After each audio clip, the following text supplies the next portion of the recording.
I just want to confirm we're recording now. We are. Okay, great. Thank you. All right, at 5:32 p.m. on May 6th, this meeting of the Mountain View Isman School Board will now be called to order. We will start with the Pledge of Allegiance. I pledge allegiance to the flag of the United States of America and to the republic for which it stands, one nation, under God, indivisible, with liberty and justice for all. We will now take a roll call of trustees. Laura Berman, Ellen Wheeler, Chris Chain, Laura Blakely. Devin Conley. Let the record reflect that all 5 trustees are present. We will now move on to item C, the approval of the agenda. Are there any questions or comments from trustees regarding the agenda? Dr. Rudolph, I believe there was a staff request regarding the agenda. Yep, that is correct. So staff is requesting that we pull item 9D from the agenda. The construction update. Yes. Okay. And when will that come back to us? We'll bring it back probably right around the start of June, I think, is what we're looking at. Okay, thank you. so I move that we approve the agenda as revised. Second. Is it okay if I take public comment on the agenda real quick? We haven't been in the habit of always doing it in the past, but it's something that we should do. If you're a member of the public and you'd like to comment on the agenda, you can raise your hand using the raise hand function in Zoom or press *9 on your phone. All right, seeing as there are none, all those in favor of the motion made by Trustee Wheeler and seconded by Trustee Blakely? aye. Aye. Any opposed?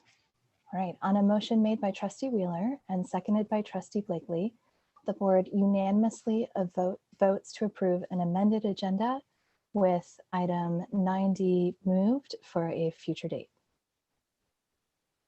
We will now go on to item 2, which is the opportunity for members of the public to address the board concerning items on the closed session agenda. There are 4 items on our closed session agenda this evening. If you would like to address the board, you can raise your hand in Zoom using the raise hand function, or you can press *9 on your phone.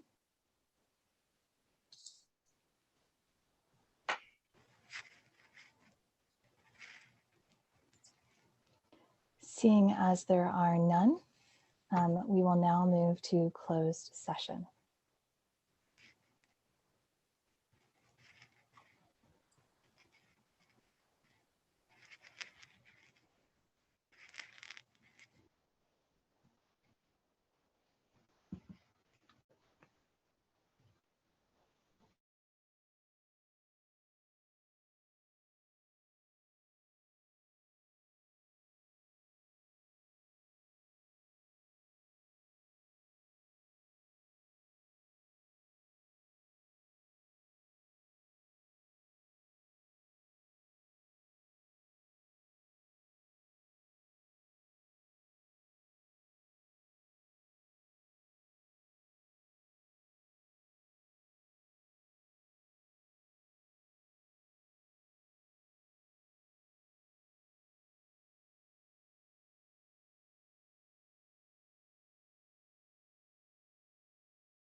Yep.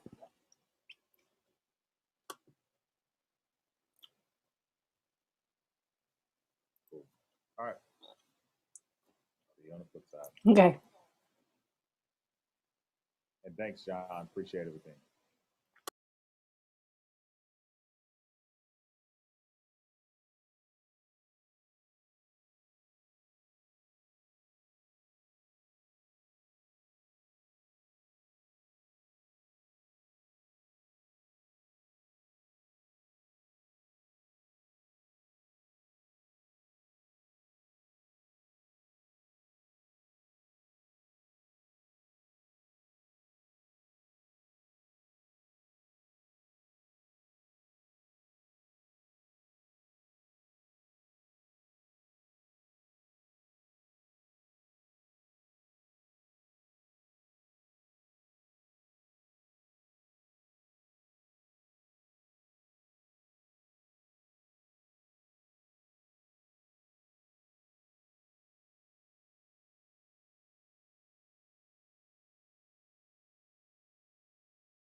All right, at 7:16 p.m., we're going to reconvene the open session of the Mountain View Wisdom School Board. And during closed session, a settlement agreement for student number 600-19588 was approved by unanimous vote. This settlement requires reimbursement funding to the student totaling $5,200 and fully resolves students' claims for the remainder of the 2020-21 school year. The board also unanimously approved a consent letter to Google to allow Google to make facility improvements pursuant to its joint use lease at the former Slater site.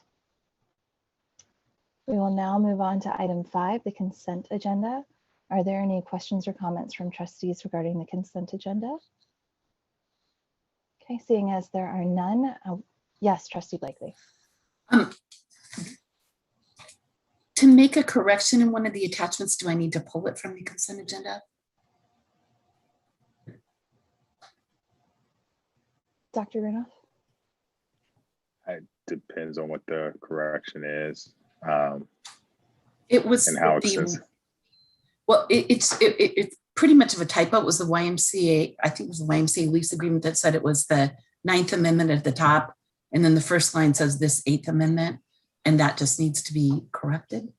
I don't believe you need to pull it because it's not a material change. Okay. But you could make Thank a you. motion to approve the consent agenda with the following change to that particular item and identify what that change is, and it would be sufficient enough, provided that it gets passed. Okay. If there are members of the public who would like to address the board regarding the consent agenda, you can raise your hand in Zoom using the raise hand function, or you can press *9 on your phone.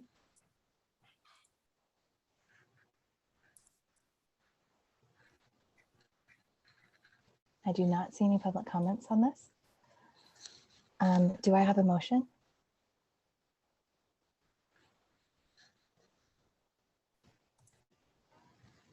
I move that we approve the consent agenda as revised. Second. All those in favor? Aye. Aye. Any opposed? On a motion made by Trustee Wheeler and seconded by Trustee Berman, the trustees unanimously approved the revised consent agenda. We'll now move on to item 6, communications. We'll start with employee organizations. Are there any representatives of employee organizations who would like to address the board at this time? You can raise your hand using the raise hand function in Zoom, or press *9 on your phone.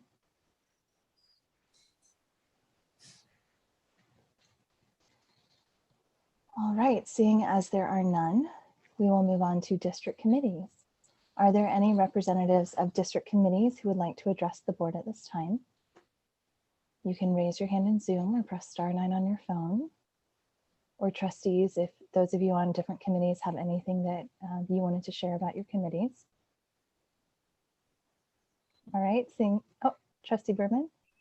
Yeah, I'll just share that I was at the DLEC meeting last month, and we got to hear from our new equity coach, not so new anymore, right? Ms. Henderson, who's already working on so many great projects and working with our teachers. So we got to hear from Ms. Henderson and Ms. Jimbo around the work that they're doing. And then we had Director Chang facilitate a conversation about unfinished learning with our families. And they shared some really great insights and some suggestions for next steps, which I think we're going to hear about a little bit later today. Great, thank you. Trustee Blakely. I also wanted to report about CHAC that they're celebrating Mental Health Awareness Month, that May is Mental Health Awareness Month. And I think this is in all the school newsletters as well. But CHAC is hosting a series of talks on different subjects on Wednesday evenings during the month of May from 6:30 to 7:30. And you can register either through the CHAC website or from clicking on the link in the newsletter. But these should be very informative conversations. Thank you, Trustee Blakely. All right, we will move on to communications from the superintendent. All right, good evening. Got a couple of updates to do for you. So first, just want to say the Spanish interpretation is available for this meeting. If you're using a Mac or PC, click on the globe at the bottom of your Zoom screen. If you're on iPhone or Android, it is in the options menu. Hay interpretación a español disponible para esta reunión. Si está usando una Mac o una PC, haga clic en el globo la parte inferior de la pantalla de Zoom. Si está en iPhone o Android, está en el menú de opciones. The second thing that I want to do is say thank you to Stanford Health, Mayor Kamai, as well as Supervisor Smidian this past, and also the staffs at Castro and at Estral. Specifically our SCEPs, as well as Principal Lambert. And I got to say thank you to President Conley for also making this happen. So we were fortunate, we were able to get 72 individuals vaccinated as a result of some really on the grounds efforts and some conversations between President Conley and Mayor Kamai, which brought Stanford Health, which is being supported through Supervisor Smidian's office to make sure that we get the vaccinations. They had, I believe it was 80 slots that were available, and both sites rushed to get as many, to communicate out to as many people as possible, because that area is one of the areas that is the least vaccinated in Mountain View. So it was really great to see that. And that, I would just encourage anybody, regardless of the vaccine that you are getting, just get vaccinated so that we can keep moving forward. So whether it's 1 or 2 doses or eventually 3, just get whichever dose you can so that we can keep moving forward. I do want to recognize our food service team. This is just an amazing number. Since the pandemic has started, they have serviced over 780,000 meals, and we'll probably hit 1 million once we hit the summertime. The state and the federal government have extended it. Director Austin has done an amazing job of making sure, but really the men and women who work in our child nutrition team, as well as some members of our transportation department and Beyond the Bell, have been on the front lines distributing computers, distributing food, and even when the pandemic started. And that's just been an amazing feat across the board. And so just really proud of all of them to get so many meals out. And, I know Tom and the people over at Hope, Tom from CSA, Tom Myers, the executive director of CSA, as well as the individuals over at Hope's Corner, we have taken a big burden off of their table by providing these meals. So they've been able to focus their attention on feeding the adults. And so that's been really a blessing for us. And so I'm really super excited about that. And also, just a couple more kudos, just real quick. Last week, we had in-person reclassification. We had a couple of trustees, Trustee Berman, Trustee Willer were there, passing out certificates and inviting people to come and take pictures with us. And that was really in large part to our amazing team who works for reclassification, our DLAC team, Priscilla, Jeff, all the SCEFs. They did it, Shelly, Corinne, all of them did an amazing job to make sure that occurred. And then the principals, and I was really encouraged. You couldn't see it from the pictures that I took. There were so many teachers that were there celebrating and passing out stuff and making sure that when a kid who got reclassified, they were given items to them as they drove through. And it really was a special event. And I think the parents were really appreciative of it. I think it was 96 students reclassified. And so it was a really good event. And so it was great. And so I just want to commend them for it. The last thing, two more things just real quick. In spirit of our in-person drive-by reclassification, I just want to commend our PTAs who are working hard with our school sites to create some type of graduation or promotion, or sorry, not graduation, promotion ceremony for all of our kids. They've been working really hard to try and work through the CDC guidelines and the social distance guidelines to create a safe way for kids to have some type of experience. And that's really been amazing. I know it's a hard time, but they've been doing that, and they've also been working to honor our teachers over this week. And considering that we're the limitations of visitors and making sure that people are vaccinated, it's really been heartfelt to see our PTAs working so hard with our site principals and the site councils and leadership to make sure that these types of things happen. So we're really excited about that. And then the last one, just real quick, and I'll be talking about this a little bit later. I just want to congratulate Principal Lambert on, she's going to be shifting roles, and I'll be talking about this a little bit later. She is going to be our coordinator for extended, and probably the title, I sometimes mess these things up, but she's going to be over extended learning and targeted tutoring, which is a part of our learning recovery plan, which I'll be talking about a little bit later. It does create a void at Castro, but this is really something that is in her wheelhouse, where she'll be able to, sort of boots on the ground, go out as someone who speaks Spanish, can reach a lot of our families, but also just her work with targeting students and making sure that we're working, and she's we'll work with the principals to make sure that happens, and then also being the point person for our extended learning programs that we'll be talking about a little bit later. So just wanted to let everybody know that all that change is happening there, and we're super excited about that, and we'll be coming back with a couple more changes, hopefully in the coming weeks. Thank you, Dr. Rudolph. We will now move on to item 7, community comments. This is the time reserved for community members to address the board on items that are not on the agenda. The board and administration welcome this opportunity to listen. However, in compliance with the Brown Act, the board is not permitted to take action on non-agenda items.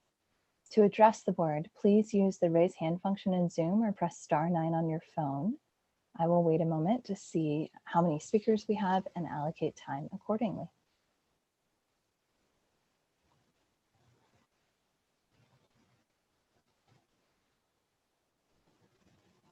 We do not appear to have any community comments at this time. We will now move on to item 8, review and action. We will start with a resolution number 04050621 to establish a student activity special revenue fund 08 with a presentation from Dr. Westover. Good evening, trustees. So this resolution would allow us to establish a student activity special reserve fund. So previously, to give the board a little bit of background, previously student activities were handled at the school site, but we are now being asked to also monitor their finances through our system. So this would allow us to open a fund for that purpose. Are there any questions from trustees? And I will direct people. I saw that there was a question about this in our Q&A submitted ahead of time, so people can always find the questions that trustees have submitted ahead of time and the answers to those questions online. We will take public comment. If you're a member of the public and you would like to comment on this item, you can raise your hand in Zoom using the raised hand function, or you can press *9 on your phone.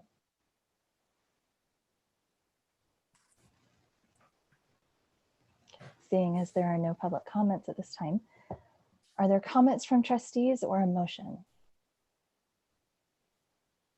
I move that we approve resolution number 04-050621 to establish a student activity special revenue fund 08.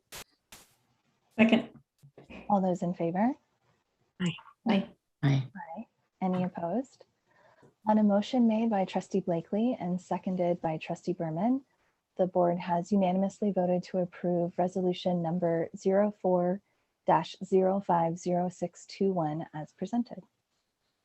We will now move on to 8B, a resolution 03-050621 for Day of the Teacher.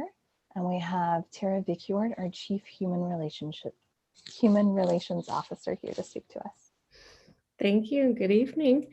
As you know, teachers make a crucial difference in the lives of students in our schools and in our community. This year, more than ever, we want to honor and acknowledge their hard work and their dedication. Our teachers have done a tremendous job this year teaching and supporting students and families in the midst of the pandemic, with many changes and challenges throughout the year.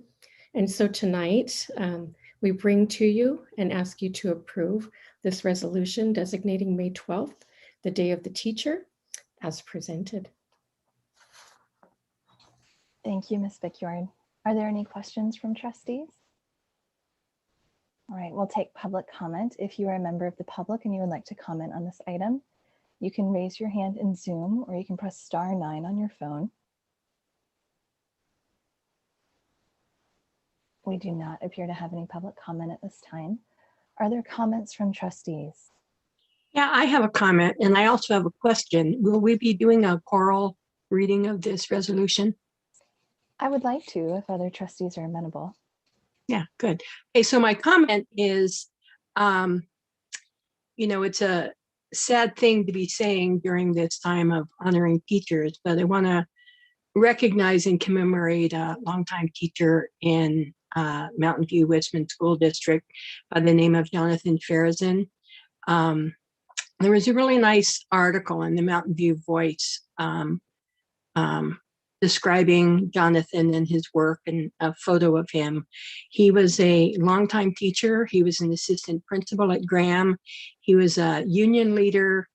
The thing that I think of most when I think of Jonathan is just how public spirited he was, and more than just public spirited, he was, like a social justice warrior.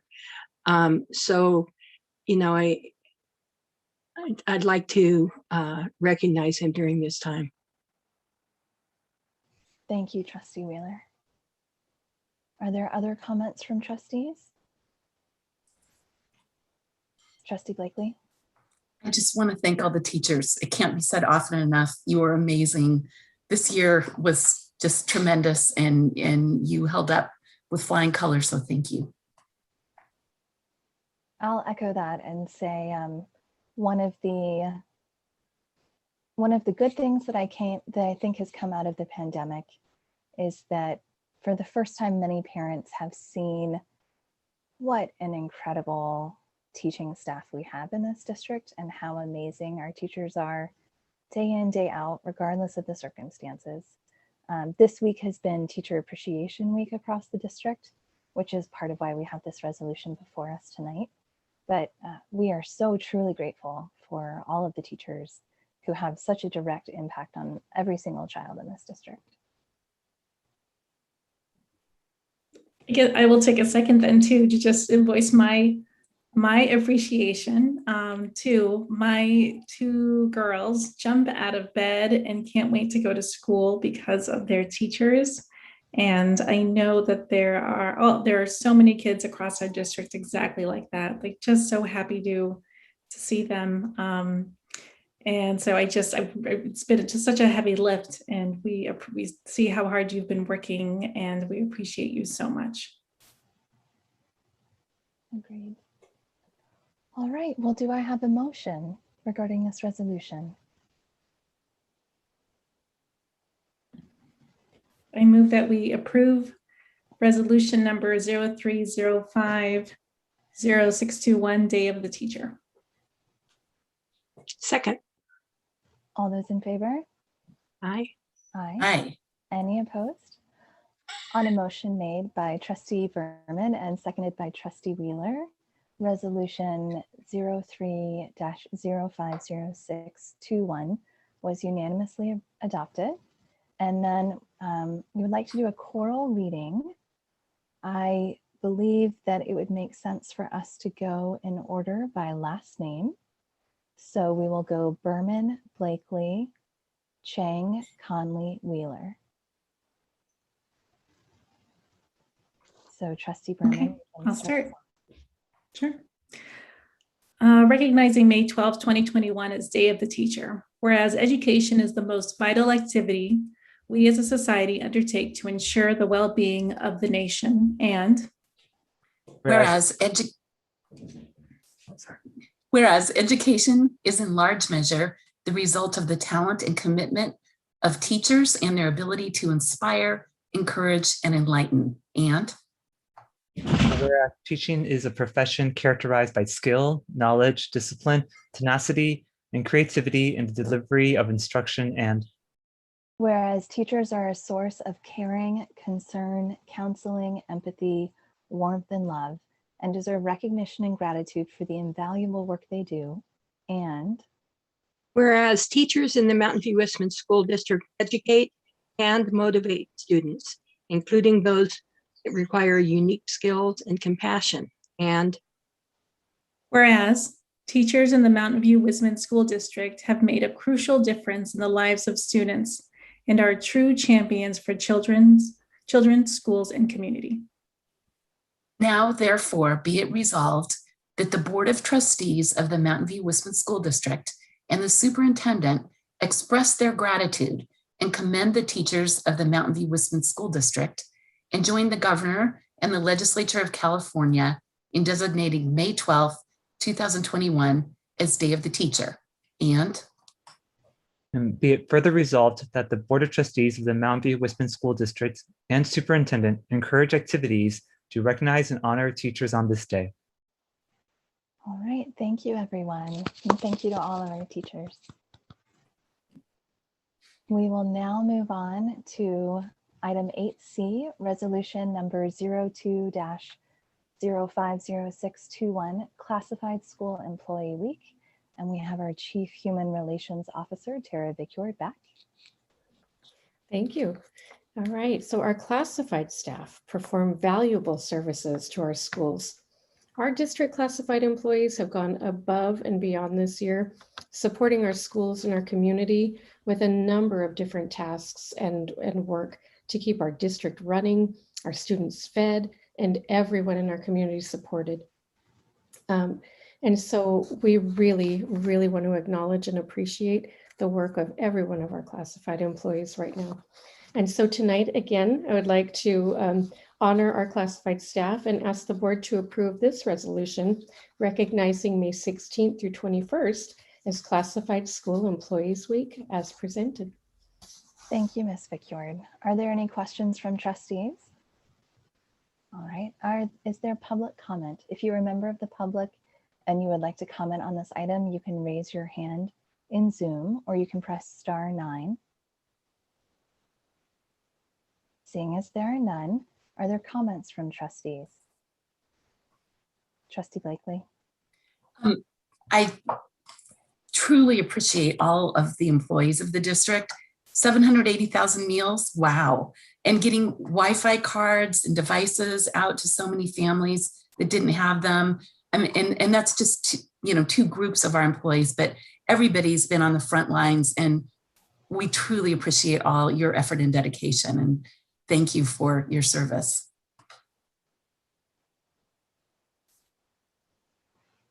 Are we going to do a reading of this resolution as well? Yes, we're going to do a reading of this resolution as well. I just would again like to echo Trustee Blakely's thanks. I know that from the SCAFs who have been reaching out to find out what families' needs might be outside of school to really help connect them to resources, to the school secretaries, I can't imagine the amount of questions they've had to field. Everyone who's been out there checking off kids as they come in each day, making sure they've done their health check at home before they came in. Our bus drivers, like just across the board, all of the food, everyone has stepped up this year. They've always been important. They've always been what makes the trains run on time. But it's really been a heroic year this year on the part of our staff, and we thank you and we appreciate you. Is there a motion from trustees? I move that we approve and adopt resolution number 02-050621, recognizing May 16th through 22nd, 2021 as Classified School Employee Week. second. All those in favor? Aye. Any opposed? On a motion made by Trustee Blakely and seconded by Trustee Wheeler, the board has unanimously adopted resolution number 02-050621. We will now read this resolution orally, and we will do it in the same order as the last one. We will start with Berman, Blakely, Chang, Conley, and then Wheeler. Recognizing May 16th through May 22nd, 2021 as Classified School Employee Week. Whereas the week of May 16th through May 22nd, 2021 has been designated by the Governor and Legislature of California as Classified School Employee Week. And whereas classified employees support and enhance the educational process by assisting instructors, transporting students, preparing nutritional meals, maintaining buildings and grounds, and performing all technical, business, clerical, and secretarial functions. And whereas classified school employees contribute to the establishment and promotion of a positive instructional environment and play a vital role in providing for the welfare and safety of Mountain View-Wisman School District students. And whereas classified employees provide services that enable the Mountain View-Wisman School District to respond effectively to the needs of students, parents, teachers, administrators, and the greater community. And whereas classified employees in the Mountain View-Wisman School District are deserving of special recognition for their many contributions in a wide variety of roles to the institution of public education in this county, state, and nation. now therefore be it resolved that the Mountain View-Wisman School District Board of Trustees express their gratitude and commend all classified employees for their service to the district and designate the week of May 16th through 22nd, 2021 as Classified School Employee Week. be it further resolved that the Board of Education urges the members of our community throughout the district to recognize classified employees during this week and to applaud their hard work and dedication to the success of public education. thank you, trustees. All right.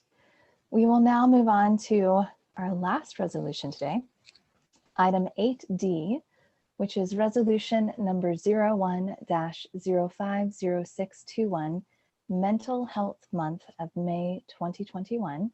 And we have Karen Jimbo, the Health and Wellness Coordinator, here to present to us. Or maybe we don't. Do we have? Yes, I'm here. Sorry, I couldn't unmute. Thank you, trustees. It's nice to be here to present this one. May is recognized as Mental Health Awareness Month nationwide. Mental health is essential to everyone's overall health and well-being, and mental health conditions are common and treatable. While 1 in 5 people experience mental health conditions during their lifetime, everyone faces challenges in life that can impact their mental health. There are practical tools that everyone can use to improve their mental health and increase resiliency, regardless of the situation they are dealing with. There are ways that everyone can be supportive of friends, family, and coworkers who are struggling with life's challenges or their mental health. Mountain View-Wisman School District recognizes our students, staff, and families' well-being is critical to student achievement. We endorse and promote making small changes every day to build tools to thrive and pledging to be stigma-free. We recognize that bringing awareness to mental health and wellness is one of the first steps we can take to support our community, thus supporting a resolution for Mental Health Awareness Month, May 2021. Thank you very much, Ms. Jimbo. Are there questions from trustees? Seeing as there are none, we will go to public comment. If you're a member of the public and you would like to address the board, you can raise your hand in Zoom using the raise hand function or press *9 on your phone.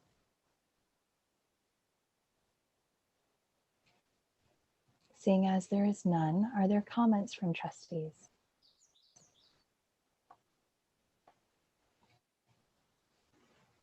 All right. I'll make a quick comment. I'm just very grateful for the support of the district to address the mental health needs and for the fact that we created this position that Karen Jimbo is admirably filling for the wellness director. And, you know, I'm confident that the district will continue to support the efforts to make sure the mental health needs of all of our students are met. Thank you. I agree that this is a very important time to be paying close attention to mental health and making sure there's no stigma around expressing the need for mental health support and getting support. We know that this pandemic has impacted everyone, students, teachers, families, staff, and we want to make sure that everyone gets the support and help they need so that they can thrive in our community. Is there a motion from trustees? I move that the board approve resolution number 01050621, Mental Health Month, May 2021, as presented. Second. All those in favor? Aye. Aye. On a motion made by trustee Chang and seconded by trustee Berman, the board unanimously adopts resolution number 01-050621. I don't know if this one is as amenable to a choral reading as the others were. Would you all like to do a choral reading? No. Okay. All right. Thank you. We will now move on to item 9A, review and discussion, the site lighting process overview with our Chief Business Officer, Dr. Westover. Good evening. Let me share the presentation.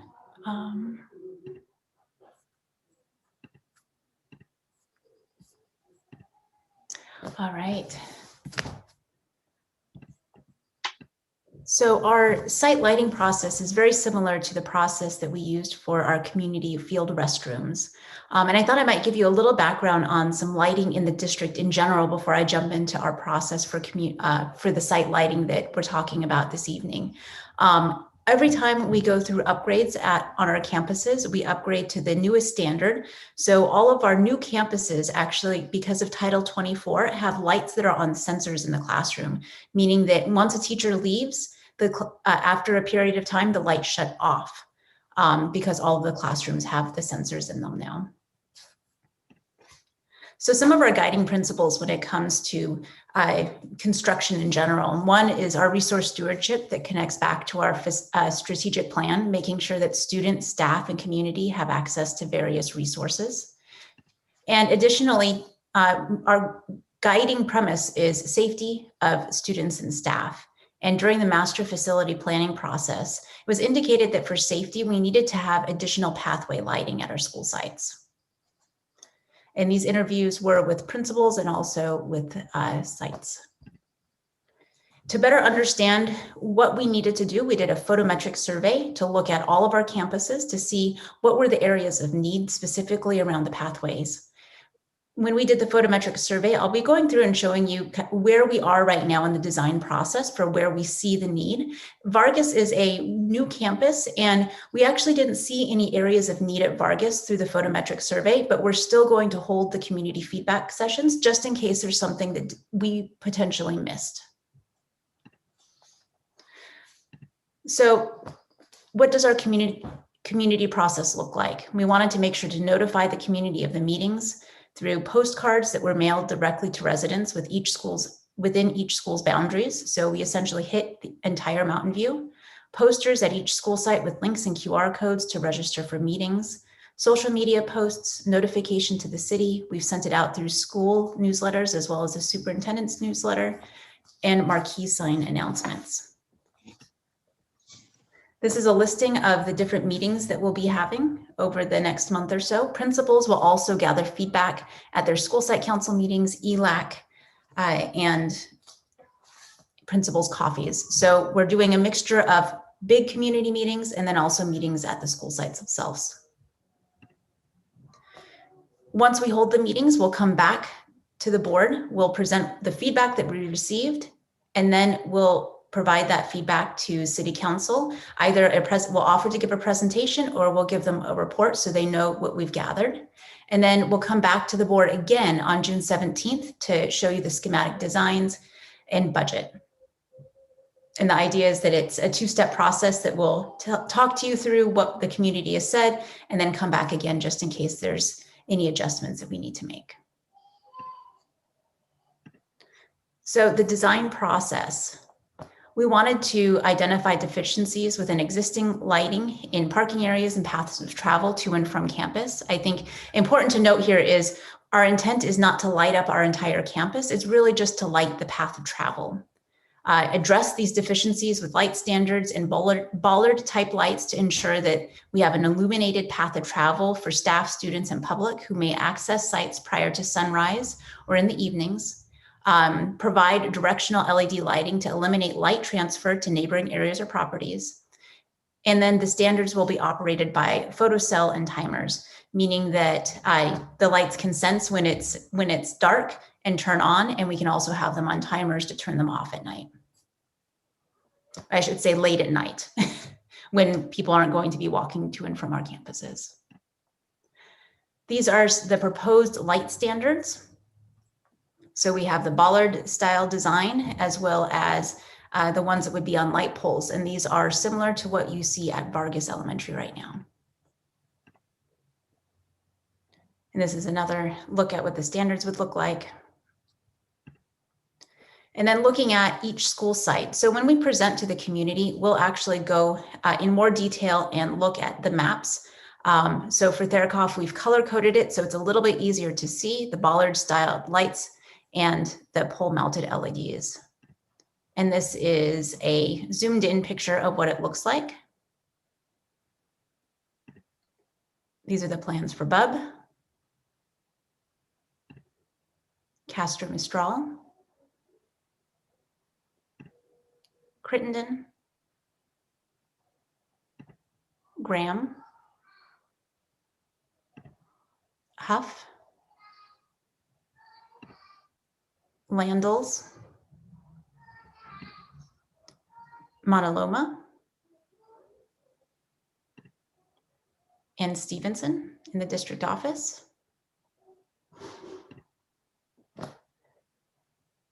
And when we hold the meetings, we'll also have an engineer present who can answer any questions that the community might have. As I was quickly flipping through the different diagrams, depending on what the site needs, the poles are actually at different heights. So we'll have the engineer there that can answer specific questions about, we've heard that there's some concern about how far the light might travel. And that's something that the engineers have been very mindful of when they've been designing the lights, because we want to illuminate the pathways, but not illuminate the rest of the neighborhood.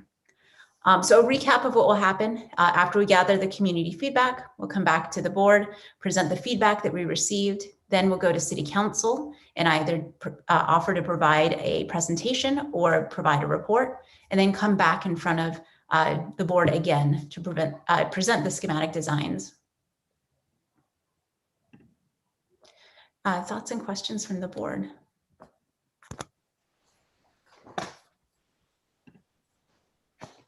Are there questions from trustees? Trustee Chang. Thank you. Thank you for the presentation. Approximately, are many of our sites used in the evenings by community groups, or just a few? It depends on the site. Some sites are very heavily used in the evenings and others less so. And I think it also depends on the time of year. I know that this came up as a concern for teachers because in the morning, depending on the time of the year, sometimes our teachers get to work very early and it's still dark out. So sometimes teachers have asked custodians to walk them to their classrooms because they don't quite feel comfortable when the pathway isn't lit. And the same thing at night when they're walking out to their cars. Are there other questions from trustees? Dr. Westover, something that I would love to see when the engineers come back to us. When we had discussed this in the past, I had thought most of the lighting was bollard lighting versus the pole mounted LEDs. And so I'd love to learn more about the radius at which the light from those pole mounted LEDs covers, Mhm. because at some of the sites, there's quite a few of them. And they are very different from bollards. So I would like to know more about how they function and the amount of light and what it covers. Yeah, sure thing. Thank you. If there are no further questions from trustees, we will go to public comment. If you're a member of the public and you would like to comment on this item, you can raise your hand using the raise hand function in Zoom, or you can press *9 on your phone.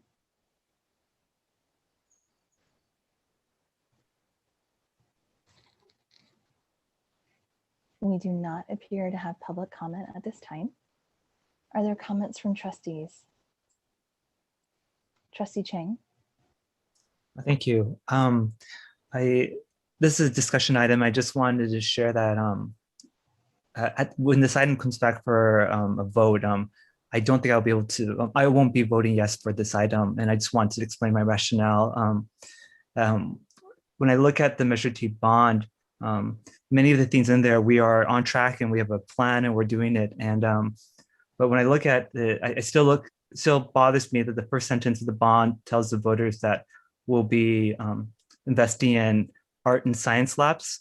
And none of our master plan have any investments in art and science. So, and lighting isn't shown in the ballots. I know it's shown in the subsequent documents, but in the ballot itself that voters fill out, it doesn't say lighting, but it says art and science. So this item being a $3 million item, I just at this moment can't vote for it. Thank you. Are there other comments from trustees? Trustee Blakely. I just wanted to respond to what Trustee Chang just said. There is a statutory limit on the wording that can go in the ballot. And so as trustee, we're aware of that, but I think if we were able to have more inclusive wording in the measure, we would have, but there's a statutory limit on wording. Trustee Chang. And I very much understand that teachers have expressed concern about their safety, and I admire that teachers are showing up early to work. And in the board questions, when we asked if there's been any reported incidences of accidents or dangers because of lack of lighting, there wasn't any statistical reporting other than kind of the perception of fear. And I would very much support this if we were able to, as a board, show that we will honor what we told the voters and invest in art labs. In the first sentence where it says, we will invest in art spaces and science labs. And it's something that's in the ballot statement, in the literal ballot that goes to voters in the very first sentence, 5 words in. And I would very much welcome supporting lighting if we were also supporting art and science as we told the voters. And until then, I just can't vote for this. So Trustee Chang, does that mean that you will be foregoing votes on other items that are from the master facilities plan? No, I am saying that like every time this items come up, I go back to what we're telling the voters, and this just, and then when there's a discrepancy between what we tell the voters and then what our master plan is, I understand this isn't our master plan. I understand there's been a lot of discussion and planning into this, and I don't mean to disregard that. But then when there's a discrepancy here, I have to think what has an instructional impact, and $3 million in lighting. My sense for myself, and I respect other people's vote on this. And when it passes, I will support it. I will not, as with the marquee thing, when the board support the marquee, I went along with the subsequent vote to the board afterwards. So I will honor the majority vote when this comes back to an action item. So I will say that the master facilities plan was developed in preparation for the Measure T bond, and we had long public meetings and discussion about it. It came to the board as a discussion item, and then it came again as an action item. And I have also tracked all of the reporting that was done by the Mountain View Voice about the bond and about the master facilities plan. And so things like safety and security and fencing, for example, also show up in all of those newspaper articles because we were publicly discussing and engaging the community around them. And that did include lighting. I understand that you feel strongly about the art and science pieces. I don't think that those are bad things, and I'm hoping that if they're, frankly, the reason we developed a master facilities plan for this and prioritize certain items on it before even approving the bond was because in the past, some of the bonds that had been passed, Measure G, for example, lost a huge amount of return on investment for people in the community because there was disagreement about what needed to happen when and what was prioritized. And it stalled. And that meant that the district wasn't able to take advantage of that as much as we could have fully. And some of the things that were supposed to be paid for by that did not get paid for, like solar lighting. So now we have laid out a clear step-by-step priority list of exactly what we were going to do with the bond before even going out for the bond, because that is our commitment to the community that we're not gonna, that we're going to use their monies effectively and consistently, and that we have been clear and transparent about how we have gone about doing so. And so I'd like to emphasize that for the public. I can empathize with the feedback that came back from the community, the teachers and staff around not feeling safe at campus. I have worked on a district campus that had no lighting at night. And as a woman in the community, walking in the dark by myself alone at night, it doesn't feel safe in certain areas. And that's an experience you might not have had, but it is something that impacts the majority of our teaching staff are women, and it impacts them differently than your life experience may have been as well. So I am glad that this is a part of what we use Measure T for, and that we made it a priority in our master facilities plan. Are there other comments? Trustee Chang. Thank you for sharing that. And I appreciate the perspective that I may be missing on that. So I appreciate that. For those on the board who were part of the master planning, could somebody explain how like art and science got into the first sentence if it's not in our, because it's not in our master plan, but it's in the first sentence of our ballot statement. So I didn't know if anyone could speak to the legislative history, and that might help me understand so I can better support this. I just don't know why it's in the first sentence to the voters if it's not in our plans. It might be something that we need to bring back as a discussion about the Measure T bonds and an update on the master facilities plan. And then we could have a really hashed out discussion about how it was developed and spend a long amount of time on it, which I think may be helpful to kind of help everyone understand how everything happened. Trustee Blakely. I just wanted to say I probably knocked on more doors trying to discuss this with voters ahead of time than anybody else on this particular call. And it was in the wording of the postcards we were handing out. It was in the messaging that I was explaining about what the projects would pay for, or what the funding would pay for. And so I'm just, in terms of, full disclosure, certainly the door-to-door effort, we were disclosing this. And I also wanted to echo what Trustee Conley just said, is I really want our teachers to feel safe. And I know especially December and January, when the days are very short and the nights are long, it's pretty dark at like 7:30 in the morning even. And so I'm glad that we can support our teaching staff and our students in this way. So, and I appreciate your concerns, Trustee Chang. I just trying to explain where I'm coming from. So thank you. Trustee Berman. I'll just add that at the school meetings when the principals presented on the bond, I also heard about the lights and safety, and that resonated with me also as a woman working at a school site before that didn't have great lighting. I think it is really important to provide that for our staff. So for me, when I saw the presentation, it was really familiar for me because I had seen this, I'd heard this conversation before about putting lights up under Measure T. I can't recall what the priority list of all of the renovations or improvements. So I think that would be really helpful to bring it back, and we can sort of take a look at that and hash it out. Yeah, I think that might clear up a lot of misunderstanding, if you will, to go through that process as a board together and really look at the master facilities plan and the Measure T bond. I just want to add that the ballot language is sort of a catch-all phrase. it must include all items that you plan on expending, even if you choose not to, because if you do not add it in there, then you cannot actually do it. So for instance, we added teacher housing to the ballot language or the ballot argument, specifically because we knew that there was a possibility that we may spend money on teacher housing or teacher and staff housing. However, if it was not included in the actual ballot measure, then we would be excluded from doing that. And when we look at some of the cost savings that we have, there is a possibility as we finish projects that the board may decide to add additional items.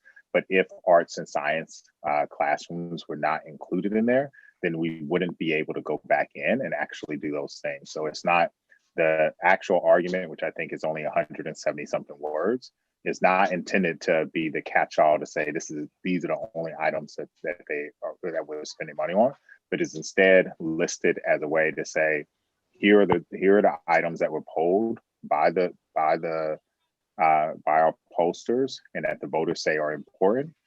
Here are all the things that we're going to try to spend it on. Here's what our master facilities plan states that we're going to spend our funds on. And here's the order in which we plan, which is how we develop the priority list. In the event that we save money, which is, I think right now we have $17 million that's unallocated, we can then turn back around and say, oh, now we want to address this particular item and, sort of cherry pick it off of the project list, as opposed to, if we look at our last master's facility plan, we have some priority 4 items that were moved up to the top and other items that weren't. This one is, as we've always said, and I know Trustee Blakely walked a lot of the canvas, this one wasn't the sort of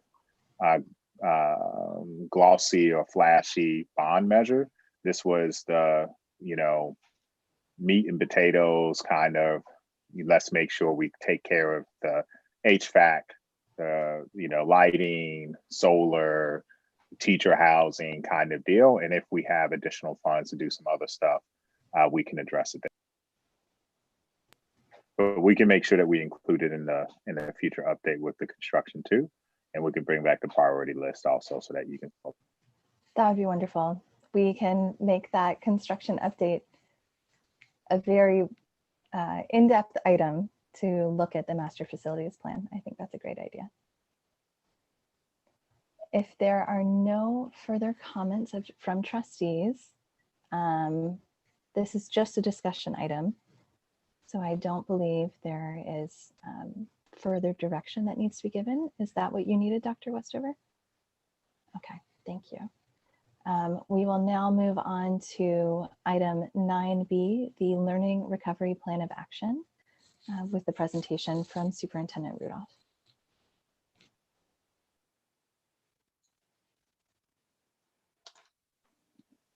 All right, give me 1 second.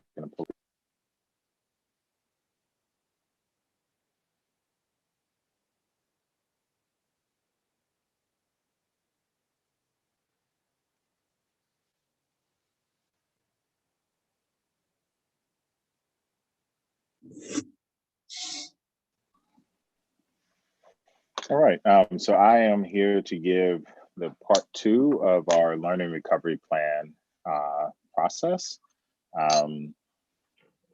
So again, as I mentioned at the last board meeting, this covers all 5 areas of our new strategic plan that we are marching to. But more specifically, just based off of some of the feedback that we received from trustees, is that we want to make sure that we were collaborating with all of our stakeholders. We also wanted to make sure that we were creating district-wide as well as site-level solutions. And then we also wanted to create sustainable plans that align with our strategic plan 2027, and that we weren't doing things that sort of were one-offs or items that don't really support those particular initiatives. Just to be clear, there are multiple funding sources. I talked about this last time, which make up the total amount. Some of these are state levels and some of these are actual federal. And each one has a different funding source as well as a different time. So as you can see, ESSER 3, we have 3 years to spend about $2 million, but for the most part, the majority of the money has to be spent within the next fiscal year. So what has been the engagement process? This is sort of our algorithm for how we are talking to people. Right now, we are in the exploration of site and district strategies, which is why we are looking for feedback. After tonight's feedback, we'll start drafting the learning recovery plan. We'll review the data, we'll create some vignettes, and we'll start finalizing the actual strategies, and we'll bring that back to the board at the next meeting, which is also when we'll do the final approval. And as I mentioned at the last meeting, unfortunately, this has to move at a very fast pace because these plans or the requests for plans actually came right around April. And so we have to have this done by the 1st of June in order to get access to the funds. So the first step of this was to determine what the needs are for learning recovery. And so each site has held a series of meetings with stakeholders. Some of the sites have also utilized surveys for students. This is not a solution-oriented approach, but is actually intended to identify the needs. And as I mentioned previously, we used the root cause analysis protocol. We have actually posted all of these on the website. I know they were also sent to trustees so that you can read what each school sort of identified as slides. This is an example, our needs. This is an example of the items that we have. So for instance, for the root cause analysis, this is just an illustrative example. Students are dropping out of high schools. They identify the symptoms. What are the variables? What is the human impact? What's the status quo? Why do we think what the origins are? And then we want to sort of leverage some opportunities for us, right? And so you can look at how each school did it. The format looks, I just want to be clear, the format looks a little bit different from site to site. Some gave you a summary overview. Some actually, when they turned their root cause or needs assessment in, they actually use the actual documents. But I'm going to be talking in generalities about this because I think what we wanted to do was find what were the connective tissue or the common threads that actually exist, as opposed to identifying what Bud needs or what Graham needs at a specific site. So this is just an example. Our site leaders have done an amazing job of collecting feedback in such a short period of time. And so you can see the number of meetings that have actually occurred since we started this process, and this is all within a month. And so I think the first day, Vern, Principal Taylor was probably the first one out the gate. But as you can see, principals essentially had a month to meet with all of these stakeholders, and each one of them did an admirable job of communicating, holding multiple meetings to sort of get this done. And so what were some of our findings? So there are lingering concerns about tech and internet access and sort of parent comfort with technology. And we saw this constant theme of parents needing training on technology and programs. But what's interesting, as we talked about this earlier today, we actually created videos that we post online, but those videos weren't accessed as much. And so, as we start thinking about solutions, that's going to be one of the solutions that we have, right? So we had videos, but because they weren't accessed, are there other ways that we can do outreach for parents so that they know how to do it? Or as one person on cabinet brought up today, well, if a parent doesn't know how to turn on a Chromebook, what good does the videos actually do? And this is similar to what occurred in Buffalo. The school district, the Buffalo Promise neighborhood before I got there, it issued iPads to all of their teachers and all the students, but they didn't have Wi-Fi internet, which essentially turned the iPads into paperweights, right? And so it's just those little nuanced things that sort of make a difference. What was also noted is one of the consistent findings is a drop in academic performance for some students in some grade levels. And so what we've identified is that there are potential learning gaps that probably are normally mitigated through in-person instruction. And so just sort of addressing that. There are clear concerns about behavioral and social emotional learning for students. The board has also expressed this too. And so one of the challenges as we bring more students back on, how do we make sure that we reacclimate them to the school's setting? Obviously, multiple school sites noticed that students were missing out on the social interactions with peers. And so how do we sort of foster that? And then there's obviously one of the findings that there was a reliance on parents to support students, has highlighted the need for additional training for parents, right? So the interesting thing is that, sorry, there's a typo in there, but the interesting thing about this item is that, parents are now, for the first time, probably have more information or probably understand where their kid is. But at the same time, you know, teaching Common Core math is different than, you know, how most parents learned how to do math, right? And so it exacerbated the need for parents to understand how to actually teach math. I know personally when I teach math, I don't teach in the 4 or 5 different ways that it's supposed to do it. I teach in the way that feels most comfortable to me, even though Eli is required to actually demonstrate his knowledge or understanding in multiple ways. And then there's also the identification of parents need support in their native language in order to help students too. So what are the areas of focus? So we talked about the digital divide. We talked about social emotional supports. We talked about targeted tutoring, extended learning, and professional development. And so in the first time around, I sort of gave just these general things like digital divide, we'll do MVWS Connect. Now we're going to dive a little bit deeper and talk about what are really some possible solutions that we have. But I want to caution everybody that this is not an exhaustive list of all the possible solutions. This is just sort of an illustrative list to sort of say, to give you an idea of what we're thinking. So for the digital divide, what we know is that there's universal concern around technology, and we also need to train parents on how to use the devices. Possible solutions that we have, MVWSD Connect, which is CBRS, hotspots for students, parent tutorials, creating an actual hotline that people can call into, support videos, and technology. And this one is actually technology that assists the specific needs of special ed students. And so leveraging that, which is a little bit different than just providing them with iPads, right? So there's actual special technology that we want to do to sort of address those particular needs. When we look at professional development, what we notice is that there's a willingness across the district for staff to get training on the needs for social emotional learning. And you see in the actual needs assessment, this sort of concern about research-based practices.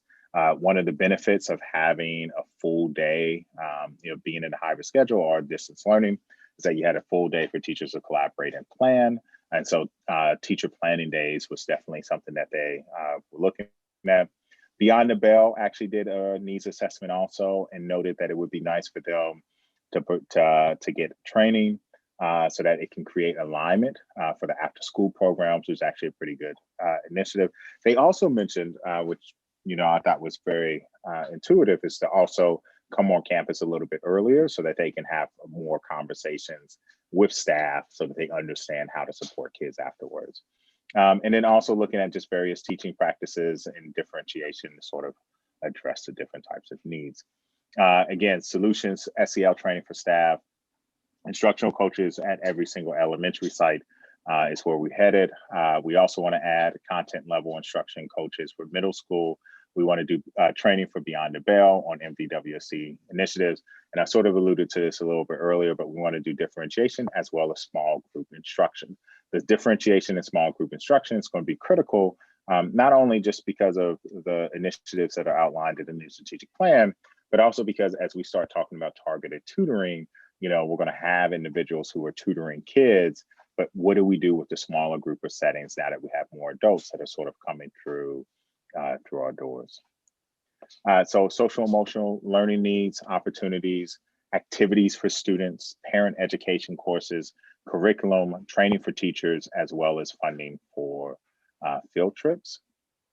And so what are some possible solutions? So anywhere that you see an asterisk, what you would notice is that we are, this is where you start seeing site level solutions starting to come into play. And part of the site level solution is also not just dumping money at a school site and saying, sort of run with it, but really saying, look, we're going to provide you with these funds, but in order to access the funds, we're requiring for you to develop a plan of action with your stakeholders that really addresses the needs that were identified in your needs assessment. So for instance, in one of the site plans, we noticed that, I believe it was Crittenden, they started talking about the need to enhance the web experience, right? Which is a pre-orientation that they do, and then they continue web throughout the school year. And so providing them with additional funding to actually do those things requires for Crittenden to actually make that determination. But we didn't want to get into the business of actually determining what those initiatives are and trying to make a blanket approach. We wanted school sites to sort of really address the needs that they see fit. And if you look at some of the needs assessments, you'll see there are some that just talk about social events. There are some that talk about tutoring. There are some that talk about both of those. And so we really wanted to create or allow schools to create before, during, and after school programs. We also wanted to do parent U courses and sort of how do we help parents help their kids as they reacclimate into the schools and sort of provide sort of courses for them. So and so it's sort of similar to what we did earlier, where we were talking about, how do you deal with depression? How do you deal with sort of how do you help kids manage the workloads? So helping, what we've noticed and what we saw in the feedback is that the more assistance we can provide parents, the better off that they're going to be. And it's not to critique their parenting skills or anything like that, but it is to say that all of us are sort of experiencing this in some type of way. And the more that we can support kids and the more that we can support families, the better the outcomes are going to be. Obviously, professional development for staff and teachers, curriculum adoption. We carving out time during the week for SEL lessons. Obviously, we'll be bringing back a proposal from CHAC, as well as looking at counselors, expanding our before and after school opportunities, and that's really working with our partners, and then also providing site level support for actual attendance. Targeted tutoring. So this is so targeted tutoring and extended learning are the first times that you see the new position come into play. The data obviously identifies clear learning gaps for students. We want to utilize the data and technology and sort of maximize our instructional minutes to provide tutoring during the instructional day. Remember that the research says that that's one of the most effective ways. It doesn't mean that we won't provide tutoring after hours. It just means that we have a captive audience during the day. And so we should leverage that the best way that we can, and really just be cognizant of how we are utilizing our instructional minutes to capture that, and then providing additional staff to target actual needs. So the first one is hiring an ed service coordinator for extended learning. The second one is continuing our tutoring partnerships, with more closely aligning existing tutoring services with curriculum. So it is possible leveraging volunteers, provided that we meet the safety guidelines from the CDC and the California Department of Public Health, leveraging parents, leveraging mentor tutor, and providing them with curriculum that they can use that sort of support, not only just curriculum, but curriculum and training, but also doing the same thing with actual tutors. Instructional coaches going in, helping teachers sort of, how do we teach this particular item? One of the big items is also, if there is a learning gap or if something was missed, sort of how do I, as a teacher, manage the teaching of the gap or the rudimentary skill, but at the same time, how do I also make sure that I'm not shortchanging a kid on the back end, which is finishing the grade level content. Again, parent university courses is a constant theme. After school hours, tutoring programs throughout the city. I know one of my colleagues and friends actually created a tutoring bus that sort of is a mobile bus. And so if we think about, there are certain homeless areas within our schools, or there are certain areas that are not accessible by the general public. So it's not just providing tutoring at the teen center, but it's possible to create a tutoring bus or some type of activity, or just to have just different spaces where kids can sort of drop in for tutoring. But thinking about it from a district-wide approach of like, how do we provide tutoring to just different corners to make it more accessible? And then also, this is the first time you start to see, and this is also captured in our LCAP as well as our new strategic plan, is creating a really robust data warehouse. We're going to have a lot of information going through at any given time. And one of the challenges will be to turn that data around and make it user-friendly for teachers to access and sort of use, as well as people, when you're bringing in more tutors and you're bringing in more volunteers to sort of address these the learning recovery needs of our students, you just need to be able to parcel through that data very quickly and turn it around so that it becomes something actionable. And so we're looking at the possibility of that. So what are some opportunities? There is an overall willingness to extend learning throughout throughout the instructional day and school year, leverage programs like iReady, Adapters programs, Khan Academy to extend learning after hours, utilize B2B and district partners to support student learning after hours also. Some other possible solutions for extended learning: look at ways to extend learning throughout the school year and the school day. That can include over breaks, it can include after hours, but it also can include just being very intentional. We talked about this today, instead of learning being fragmented, especially at the elementary school, really having interdisciplinary lessons for all of your learning activities or sort of linked together, so that the science lesson is just an extension of the reading lesson, which is an extension of the math lesson, and sort of finding the synergy. And obviously is supported by the social studies lesson, right? And so all of that sort of converges together. But that takes a lot of work to take place. Providing school sites with after school funding, obviously launching of MVWSD Connect, which is our official name as opposed to CBRS, and utilizing that technology as well as with hotspots to identify, to provide 24/7 tutoring. Ed services coordinator, data warehouse, parent education, and then targeted programs for EL students, and also the creation of a newcomer student program that provides very intensive reorientation for students who are moving or migrating to the area. But then the second part of that is also, we know that when a student's a newcomer, you have sort of this year to really give them an intensive experience. And so creating that intensive experience for students before we just put them in general education classes and expect them to learn the content level. So really working hard to create something like that. So what are some considerations? We want to make sure that the district level, the district-wide approaches complement individual site approaches. And I want to be clear, so there are needs, not wants will drive action. So for instance, here's a good example. You'll see in a couple of the items that the want is to have an IA, an instructional assistant, in every K2 classroom. That's a want, right? It would be great to have, but at some point you run into a hiring capacity. But what really, if we think about, as we talk about in cabinet, within every complaint is a request, right? And so what's really the request? And what I'm identifying as a need is, how do we target kids in smaller group settings and really make that an effective experience? And that could leverage IAs, or it could leverage volunteers, or it could leverage a whole host of other items. But that is actually what people are requesting. The IA just is the easiest approach to get there. And it's not to say that the IA is not a viable solution. It's just simply to say that's more of a want as opposed to what the need is.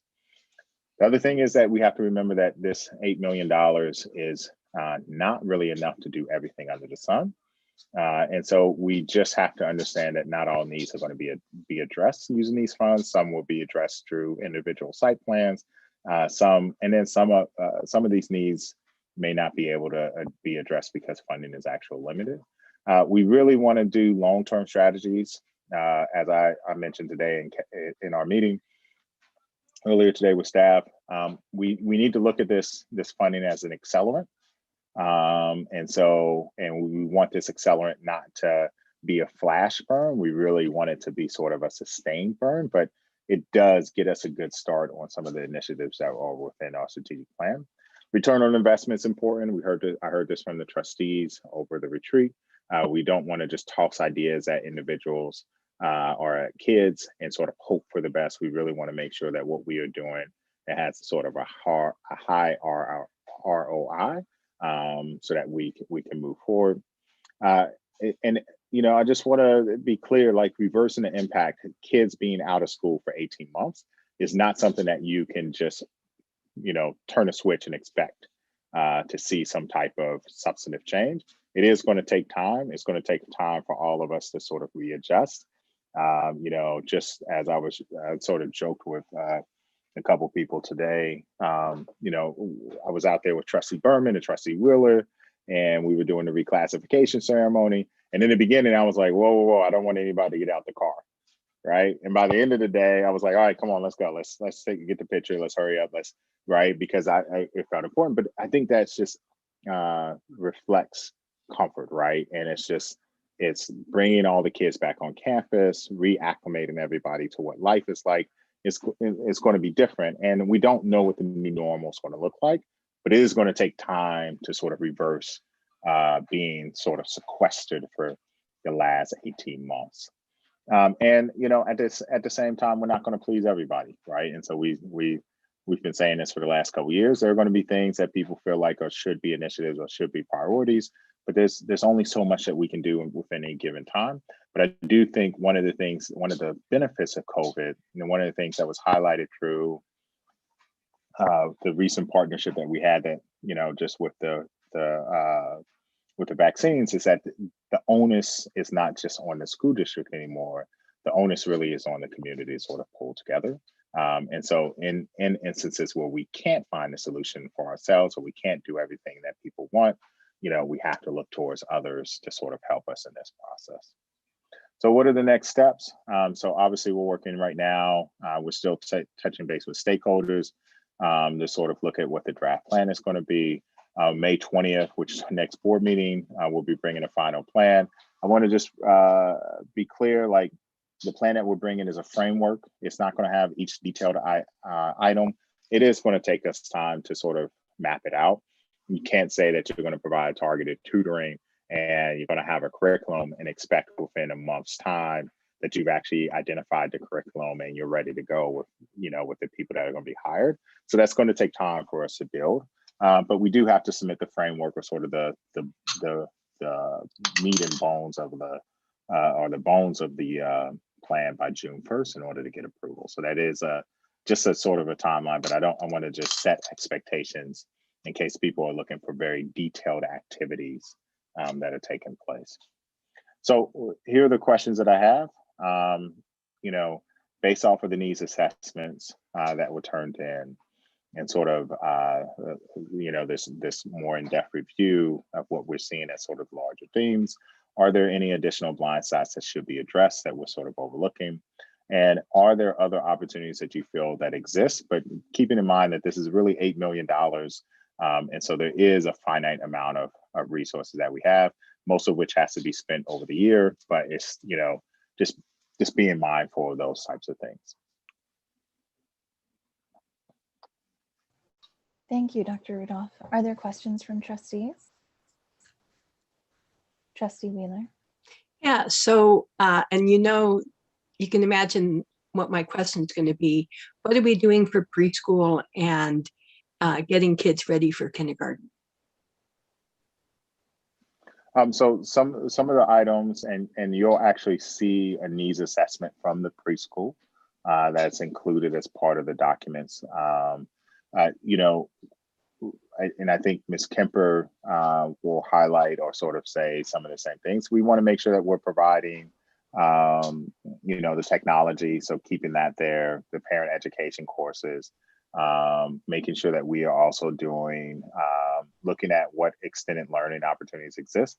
One of the challenges with extended learning for younger kids is just their stamina compared to older kids. And so, that's one of those conversations that we'll have to have. And then sort of, I think in the needs assessment, and Ms. Kemper is more than welcome to jump in here. One of the things that we saw from the needs assessments that the youngest kids were actually doing pretty well, and sort of figuring out what took place is going to be critical. But what I would say is that we're not going to exclude them from the process and make sure they're included in strategies. So I need to get some water. Ms. Kemper, do you want to say? I don't think I need to add anything. I think you summed it up pretty well.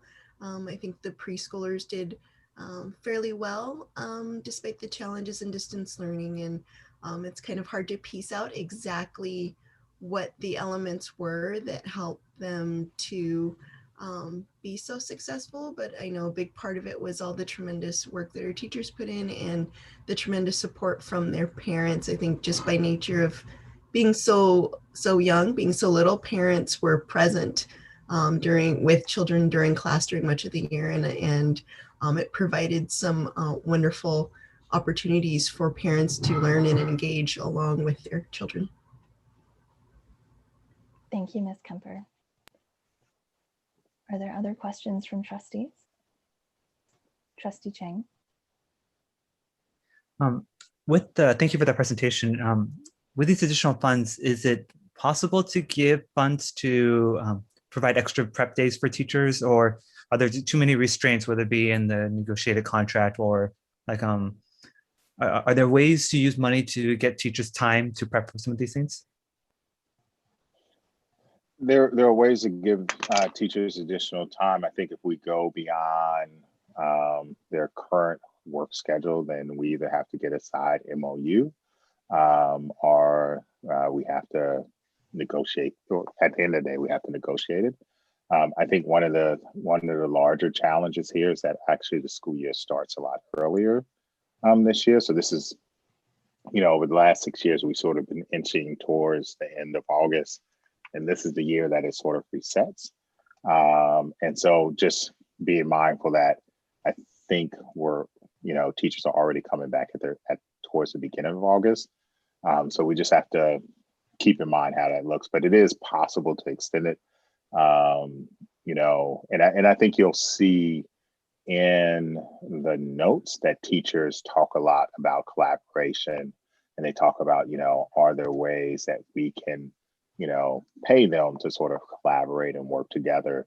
And I think even one school mentioned on the weekends if it was possible. So it's definitely a possibility. What that looks like, we have some language in the contract that allows for, and we've done, I think before I got hired, when you were on the board, we incentivized teachers to come in beforehand to do additional training for the Common Core. So it is definitely possible, but if it's something that we are expecting not to be voluntary, then yes, we would have to have some type of negotiation to make that.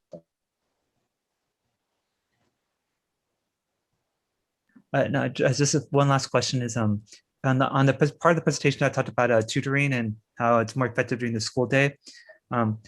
Typically, when kids are pulled out for tutoring the school day, which activities do we anticipate would they be missing? Would they be missing things that might be kind of like high peer-to-peer engagement activities? And I'm wondering if because I imagine these kids probably need both, right? Like they may have academic learning to be addressed, but they may have peer-to-peer SEL needs as well. Yep. So, one of the things the team discussed is not, this isn't sort of a mutually exclusive approach, right? We don't want to tutor at the expense of language arts or something else. But I do think that there are opportunities within the instructional day that exist that we could leverage a little bit better. So we can definitely do tutoring during RTI, which would definitely be a great approach, right? Because our goal is to get to a certain amount. But if you think about, what is RTI? RTI already reduces class size during the instructional day, especially at the elementary school. So now what does that look like if you add tutors during that time? How much smaller does that get? Looking at ELD, oftentimes students are, that EL students have a specific activity that they have to go through. But there's also the opportunity for, what if we brought tutors in to work with kids during that time who are normally doing sustained silent reading or who are doing some type of other activity, that sort of supports it. And then, even things like, I know a couple years ago, Graham had sort of games or different activities that occurred during lunchtime that was sort of supported by different individuals, but you could even have tutoring, drop-in tutoring centers for students during lunch or during breaks or during other moments. So I think just being creative about how we offer tutoring during those times is really the critical piece. And just being honest about not, this isn't to argue that ELD isn't effective. This is just to say, is ELD effective for all students throughout the day, or is there an opportunity to use that? And I think it's those types of things that could definitely have an impact, but that's going to take a little bit more exploration. But what we want to acknowledge is that there are some opportunities for growth without taking away from art, music, social studies, and science, and sort of reducing those, but really saying like there are other things that occur during our instructional day that we can probably improve upon to make ourselves a little bit more. Are there further questions from trustees? Trustee Berman. I feel like I have a lot of comments and I'm trying to figure out how to frame some in the form of a question. So, but I participated in a few of these sessions with parents, and it was really enlightening. And I feel like Dr. Rudolph, you did a fantastic job, like really capturing like all the ideas that I remember hearing really were in your presentation. And a lot of ask for parent support. I know parents have really been their sort of go-to teacher, right, during this pandemic. So the person next to them, and I think our parents have learned a lot. And something that has come up, not just in meetings with our Spanish-speaking parents, but even in years prior, was this interest in a program that our district used to have called PIQUE, which is Parents for Quality Education. And I think when I joined the district, it was, maybe it was sunsetting, or like they had just gone through a cohort, and I sort of hear it come up again, and I'm wondering if that's something that we could potentially explore, because it sounds like parents were really thinking about just the benefits of the program and sort of understanding, school systems better, and feeling like there was sort of a progression of lessons that they were learning, and I felt like it was really valuable. So I wanted to make sure to ask if that's a possibility. Yeah, it's definitely a possibility. PK was an SLS initiative that was, I think, funded through the county through a Measure A grant. And we at one point reached a saturation point where we had trained so many people that it was kind of hard to keep it going. But I think that's definitely something that we can look into. And I would, I don't know if Director Chang in his meeting with SLS, if that has come up or if they sort of mentioned it, but we can definitely look at that. Sure. Thank you. I mean, it's one of those valuable programs. So yeah, I don't want to get stuck in the weeds on that, but I heard it come up so many times that I just wanted to put it out there. And I'm just wondering I think it was on your presentation too, with extended school year and sort of finding time like during breaks, would that mean that the district would consider extending the calendar as well? If you're thinking about extending instructional days into breaks also? I think that's just, I think there are, for this year specifically, I think there are partners that we have that create, so for instance, Right at School, I think Newton and YMCA all do these like during break learning activities for kids. And I think there's an opportunity there, especially at certain sites. I think there's a possibility, of hiring some additional people or sort of incentivizing if people want to do it. Obviously, summer school is one of those aspects also. We did not discuss the possibility of extending the calendar year, and part of that's because it has to be A, board direction, and then B, it would be we have to negotiate it with the teachers union. And so, it's just not something that we dove into, but I do think there are other opportunities to extend the calendar year that would allow us to get a little bit more creative. And it's similar to, we, a couple years ago, Director Austin came and said, look, we need to feed kids during the winter break because they're going. And that's what led us to get the food truck. And that's what led us to start, these different feeding programs. And I think there are just opportunities that exist like that, that really just require a little bit more creativity for us to get it done. And I think there are whether it's Olympico, whether it is Right at School, the YMCA, I think there are some, we have partners who, if we can't get it done through our regular staff, then we have partners who could possibly help us to do it. And then, continue to explore this option with the board and with our, both of our bargaining units to see if this is a road that we want to go down. Are there further questions from trustees? Trustee Chang. Thank you. I was looking through the teacher comments or the site level comments, and some of them mentioned the need of more like counselors or therapists kind of in the mental support role. Do we envision possibly hiring any like district report staff on mental supports or any kind of hiring of, are we anticipating using some money to do hiring to provide some of these supports? Right now, that's not part of the plan. I know a couple of the needs assessments, like the middle school said we need a guidance counselor for every single grade level.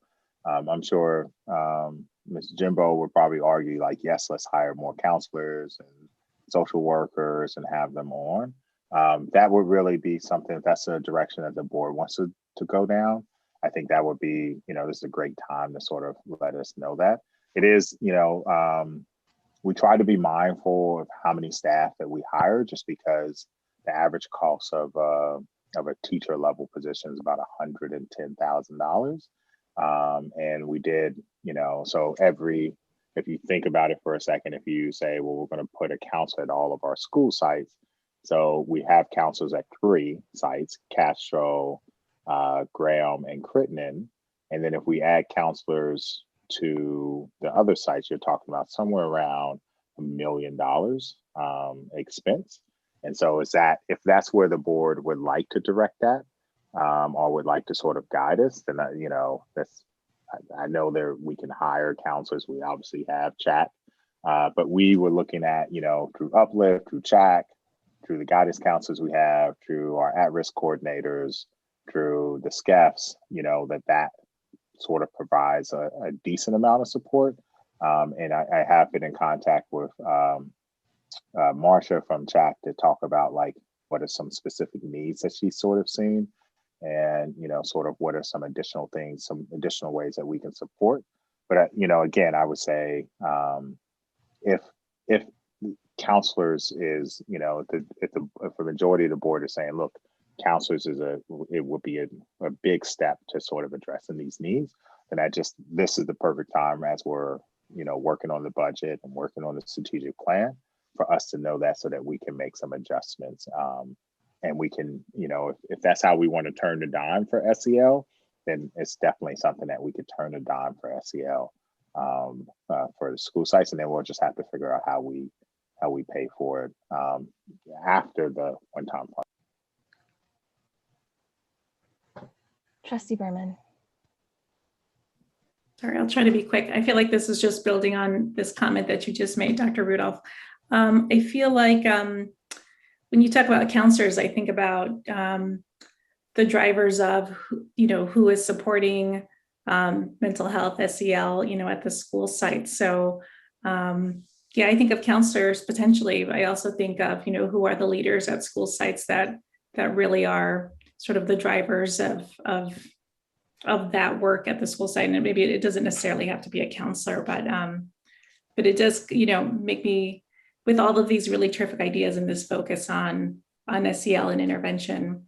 One of your questions was, are there any additional blind spots? And for me, I was just thinking of owners. You have a lot of programs that are happening, and who, at all our particular sites, who gets to sort of own it in a way at each school site, and really be the leader, or a team of leaders that are owning it. So I just kind of wanted to make that comment, given that I think that it just came up in what you were saying.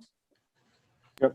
So part of the beauty of this, before we bring back a final plan, is that we have Ms. Jimbo, we have Ms. Bauer in here. Obviously, the whole team is listening. That sort of met earlier. We've met twice this week, so we can definitely take this back and it could be something where we're like, hey, you know, having counselors at every site's important, or maybe splitting counselors across multiple sites in order to do stuff, or, you know, maybe we bring a couple more people on. So I have a feeling that there will be a little bit more robust conversation about staffing for wellness and social emotional learning as a result of this. Are we discussing things now, or is this questions? We need to go to public comment first. Okay, and because we'll have comments from trustees, because yes, we haven't had discussion yet. If you're a member of the public and you would like to comment on this item, you can raise your hand in Zoom using the raise hand function, or you can press *9 on your phone. I will wait and see how many speakers we have and then allocate time accordingly.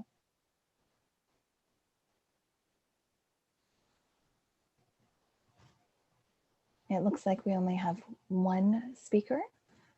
So we will have 3 minutes for Ms. Pewitt. And Ms. Pewitt will get a timer up for you.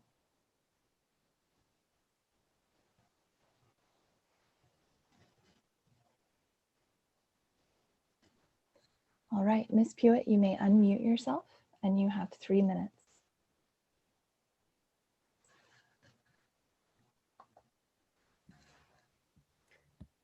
Hello, can you hear me? Yes.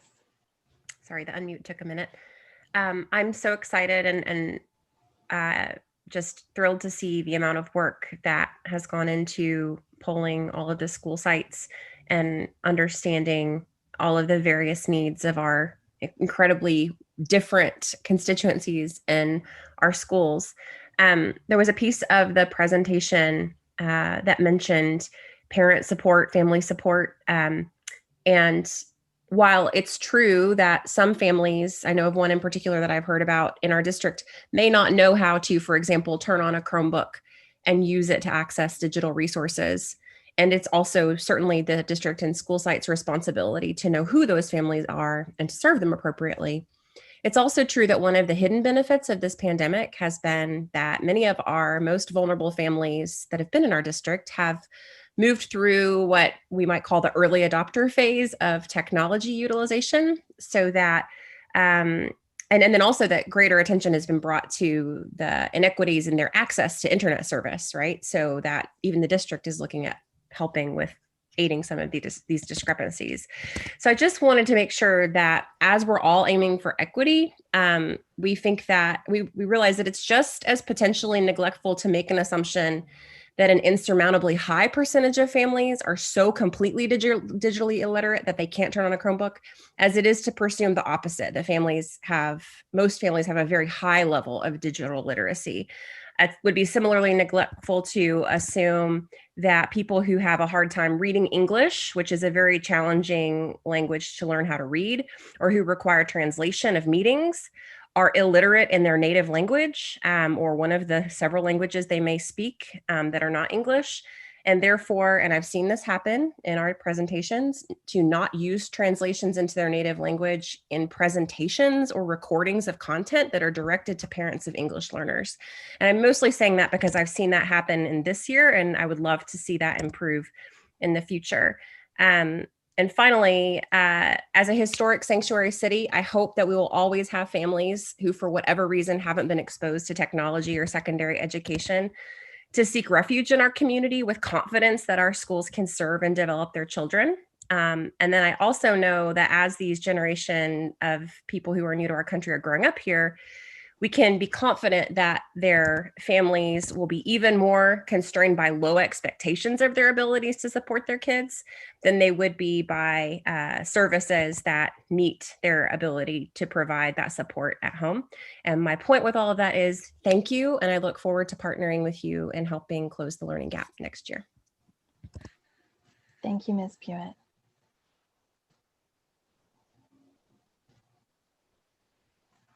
All right, we'll move on to comments. I would like to make a comment because I didn't have any questions lined up earlier, but I have thoughts.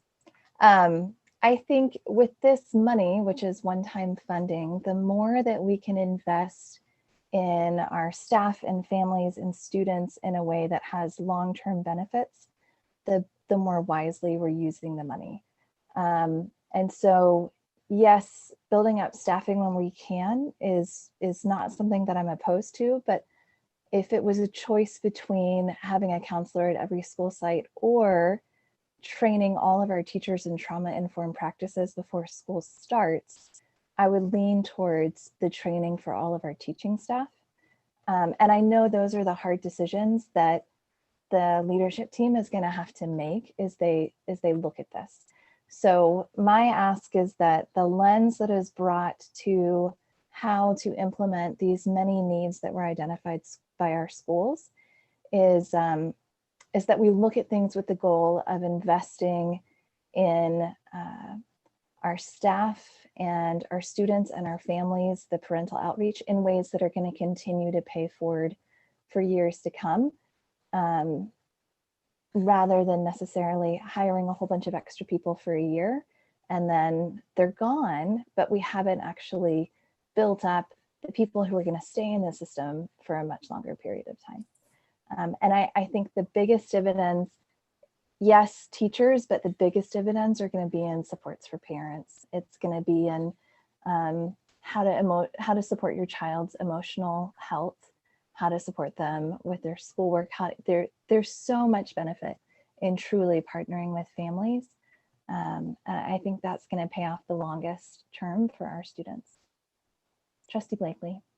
I just basically wanted to echo what you said just now, Trustee Conley. I am not super excited about hiring counselors for each school because either it's going to be one-year contracts or we're going to take on all this FTE, and that's going to mean that we're going to have cuts in other areas over the long term. And so I'm not interested in doing expenditures that are going to be recurring that will cause us to have to cut other programming in future years. And, you know, the positive way to say it is the way that you said it is like, let's invest. Let's invest the money in ways that will train our staff that, you know, the training will pay dividends in future years, or, you know, purchasing tools that can be reused in future years, such as textbooks or curricula or whatever like that. But I really like the plan, and I like the input that was sought at all the site levels, and some of the creative ideas about how to approach this. And I think it's a real opportunity for us. And I like the creativity of, well, let's look at the problem and not just sort of throw solutions at it, but let's try to be creative and figure out the best way to address it. So thank you for this work. Trustee Chang. I really like what President Conley said about training the staff in trauma-informed practices. I think we can get a lot of long-term investment in that. I do hope I can convince my colleagues on the board that middle school counselors is one particular area where there is a worthy need for an investment. When you work with middle schoolers, it is the age where they have a harder time expressing their emotions to their families. They have a harder time expressing those emotions actually even to some teachers if the teachers aren't equipped with those tools, on kind of unlocking that. And that is the age group. And that is also the age group where we begin to see suicide rates go up. The peak suicide rates for teenagers is between the 8th to 9th grade. And actually it goes down in high school after that. So like, I think that there's a great need in middle school. So I agree with my colleagues that counselors in the other grades would be less useful than just training those teachers and educators and workers on trauma-based instruction and supports. But for middle school, I think the next year counselors could, and site counselors actually are there on a regular basis so they can build those relationships, which are the foundation for those kids to open themselves up, would help us identify where some life-threatening needs are from this pandemic. So that's one area where I would welcome people, you know, sharing their thoughts, and if that's something that they would support. When the district asks about gaps and opportunities, a lot of the report talks about digital divide, but one opportunity and one gap in the report is digital detox. So I've been seeing, and just in my work with kids, that as much as we do need to make sure all kids can access technology as they're returning to school 5 days a week next year, there's going to be kids who have a lot of routines and habits they've learned because of computers that has affected their attentiveness, and a kind of so they in many ways need tools to detox themselves. A lot of those could be mindfulness tools, whether it be meditation or something to that nature. And also some intervention curriculum that's not online. So one curriculum that's been a rave in the pod world, in the homeschool world, has been some non-digital texts, like some of you guys might have heard of Beast Academy. So like Beast Academy is a set of math comic books with the online supplemental curriculum, but and it's not cheap. Something like that's actually like $50 a student. If we have $8 million for our school district, that's more than 1,500 a kid. So investing in some non-digital ways to intervene and mindfulness could help us with that detox.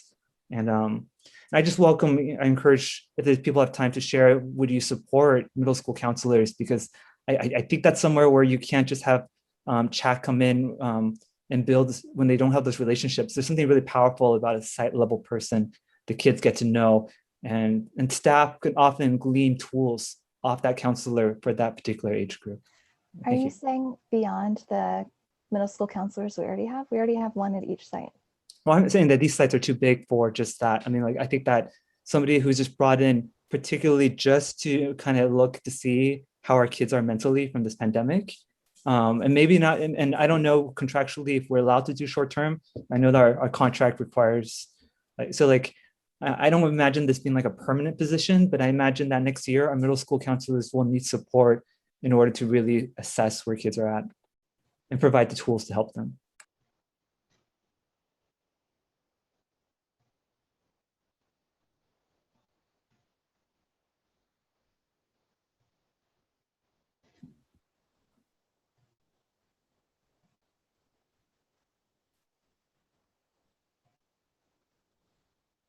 Are there further comments from trustees? I think I'll add the comment that when I think about pouring these resources into our schools, I think of tier 1 instruction and making that really solid, and that really entails pouring into our teachers. So I'm definitely in favor of doing as much teacher support and teacher training as we can do. And they are the ones that are working on those relationships with our kids. So whatever we can do to train around doing the SEL training and trauma-informed practices, I think would be really good. I do think that, we're going to have a majority, almost all of our kids on campus, most of our kids are on campus next year. So it's hard to know what the mental health toll is going to be. So it could be something that I'm interested in. I'm not sure how much support we're going to have from CHAC, but I think there will be a spike in the amount of emotional support that our teachers and our counselors will bear. So I think it's worth exploring what that option is and at what expense. What are the trade-offs if we feel like we need some extra support with mental health. What is the trade-off, and how prepared can we make our teachers to address the needs of the kids that are coming back? So so going back to pouring into teachers, pouring into those relationships and that professional development, and then also investing in our parents. Thank you.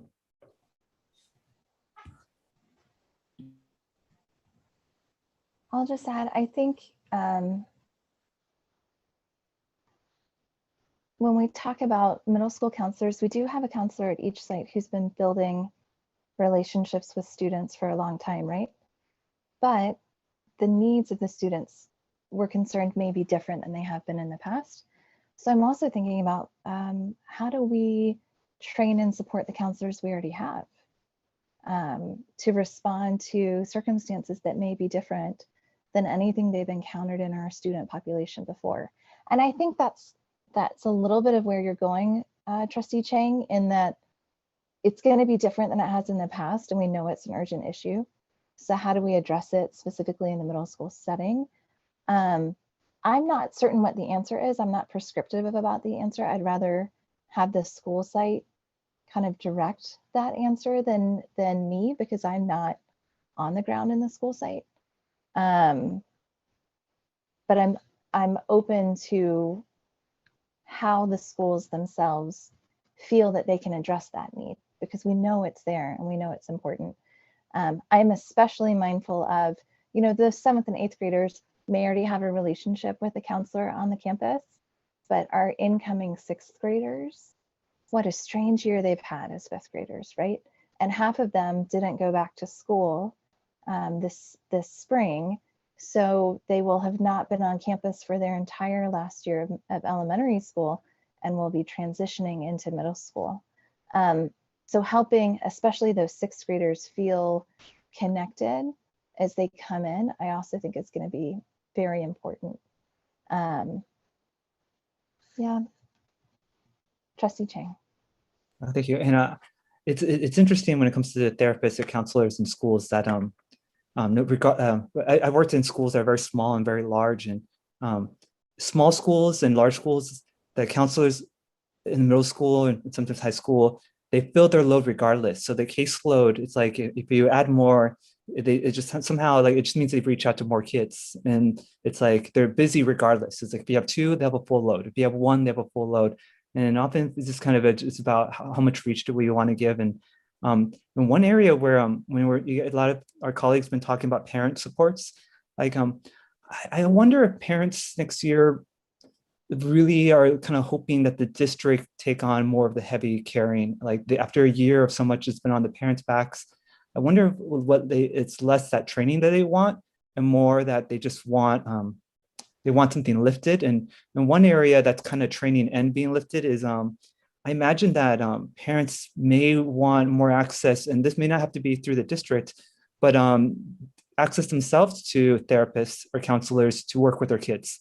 So like, imagine this year is going to be a year where a lot of families are going to be asking just a question that my child seems moody or unhappy or going through mood swings. And so less about talking to their teacher about curriculum, but just wanting supports about just like supporting that their child doesn't seem like who they were before the pandemic. And I know this kind of steps beyond the traditional role of the school district when we're talking support funds. I wonder if we can do a way to support that too. So something that came up, it seems like it was a long time ago, trustees.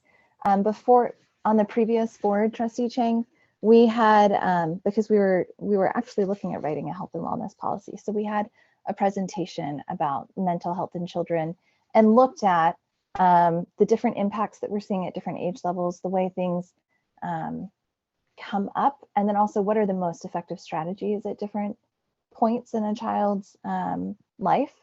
And the thing that was emphasized over and over and over again to the trustees was that from a psychotherapeutic stance, the most effective and important way that you can help a child is actually to work with the parents.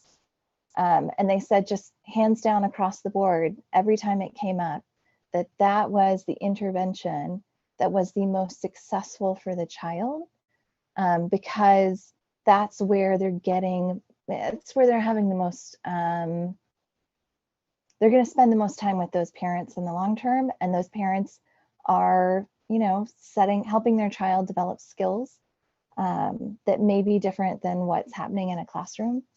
And so I don't want to drop the ball on that. I want to make sure that if that is the most effective thing that we're being told by the people who specialize in this work with children and families, is that it's supports for families and it's supports for parents. It might be support groups and parenting classes as opposed to an individual therapist for a parent. But it does make me wonder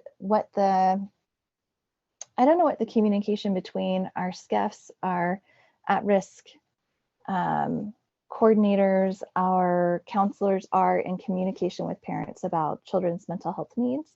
But I think that they're all going to be communicating a lot more next year, but I think that that's also going to be a piece of it. Are there further comments from trustees? Dr. Rudolph, do you need anything else from us?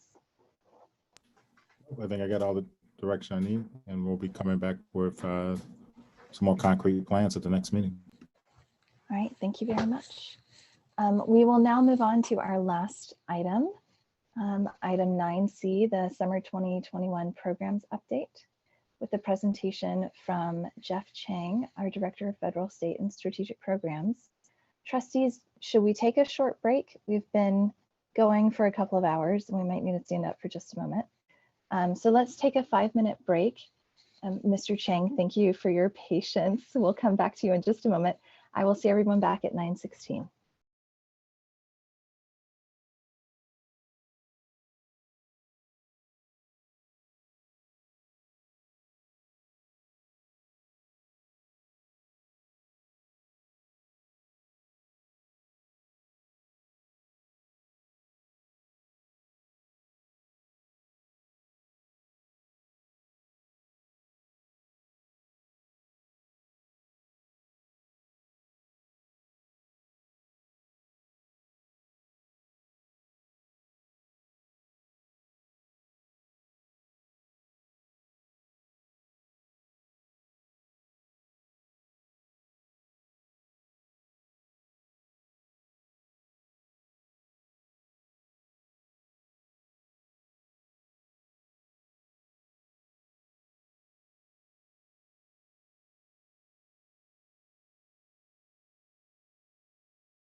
So Trustee Connolly, when we come back in, I'm going to have a motion. Okay. Now is the time, Trustee Wheeler. Okay, so the way the conversations are going tonight, I'm not confident that we're going to be done by 10 o'clock. And I think we'll be done shortly after that. But I'd like to move that we extend the meeting by 15 minutes. Is there a Second. second? All those in favor of extending the time till 10:15? Aye. Okay, everyone. Anyone opposed? No. On a motion made by Trustee Wheeler and seconded by Trustee Blakely, the board unanimously votes to extend the meeting by 15 minutes to 10:15 p.m. And we will now have our presentation from Jeff Chang, the Director of Federal, State, and Strategic Programs, on our summer 2021 programs. Good evening, trustees. I'm here to present to you about our summer programming for this upcoming summer. So just starting with alignment and purpose, two of our strategic plan goals: every student will be prepared for high school and 21st century citizenship, and achievement gaps will be eliminated for all student groups in all areas. That's what drives this presentation today. So a little bit of history. We have a history of running summer programs in our school district, and we've had programming that have included district-run options as well as partner-led options. In 2017 and 2018, we had the most robust programming in recent memory, with about 800 or 900 kids served during the summer. In summer 2020, so at the end of last school year, two partner-led programs were offered to students. The Valdez Math Institute had 33 enrolled students, and the Peninsula Bridge Summer Program had 81 enrolled students. Both programs were held virtually and did not cost our students and the district anything except for staff time and coordination. And so due to the pandemic, we did feel the need to offer a district-led program in 2020. And so we had this 2020 Summer Learning Program that had the following goals: to provide students additional opportunities to practice their skills in reading and math at home, to provide them with some enrichment activities and an optional schedule for the summer. And we developed summer learning plans for students entering grades K through 9. And the learning plans were designed as self-guided for families to participate as much or as little as their schedules allowed. So now we're a year later. It's been a long year, a memorable one, interesting one. We've had many months of distance and hybrid learning. And of course, we all know that there are learning gaps that have been created because of the situation. And we know that students need additional opportunities to practice skills and to fill the gaps, as funding and our personnel will allow. We'll talk about some of those constraints in a moment. So here are some thoughts on the summer programs for 2021.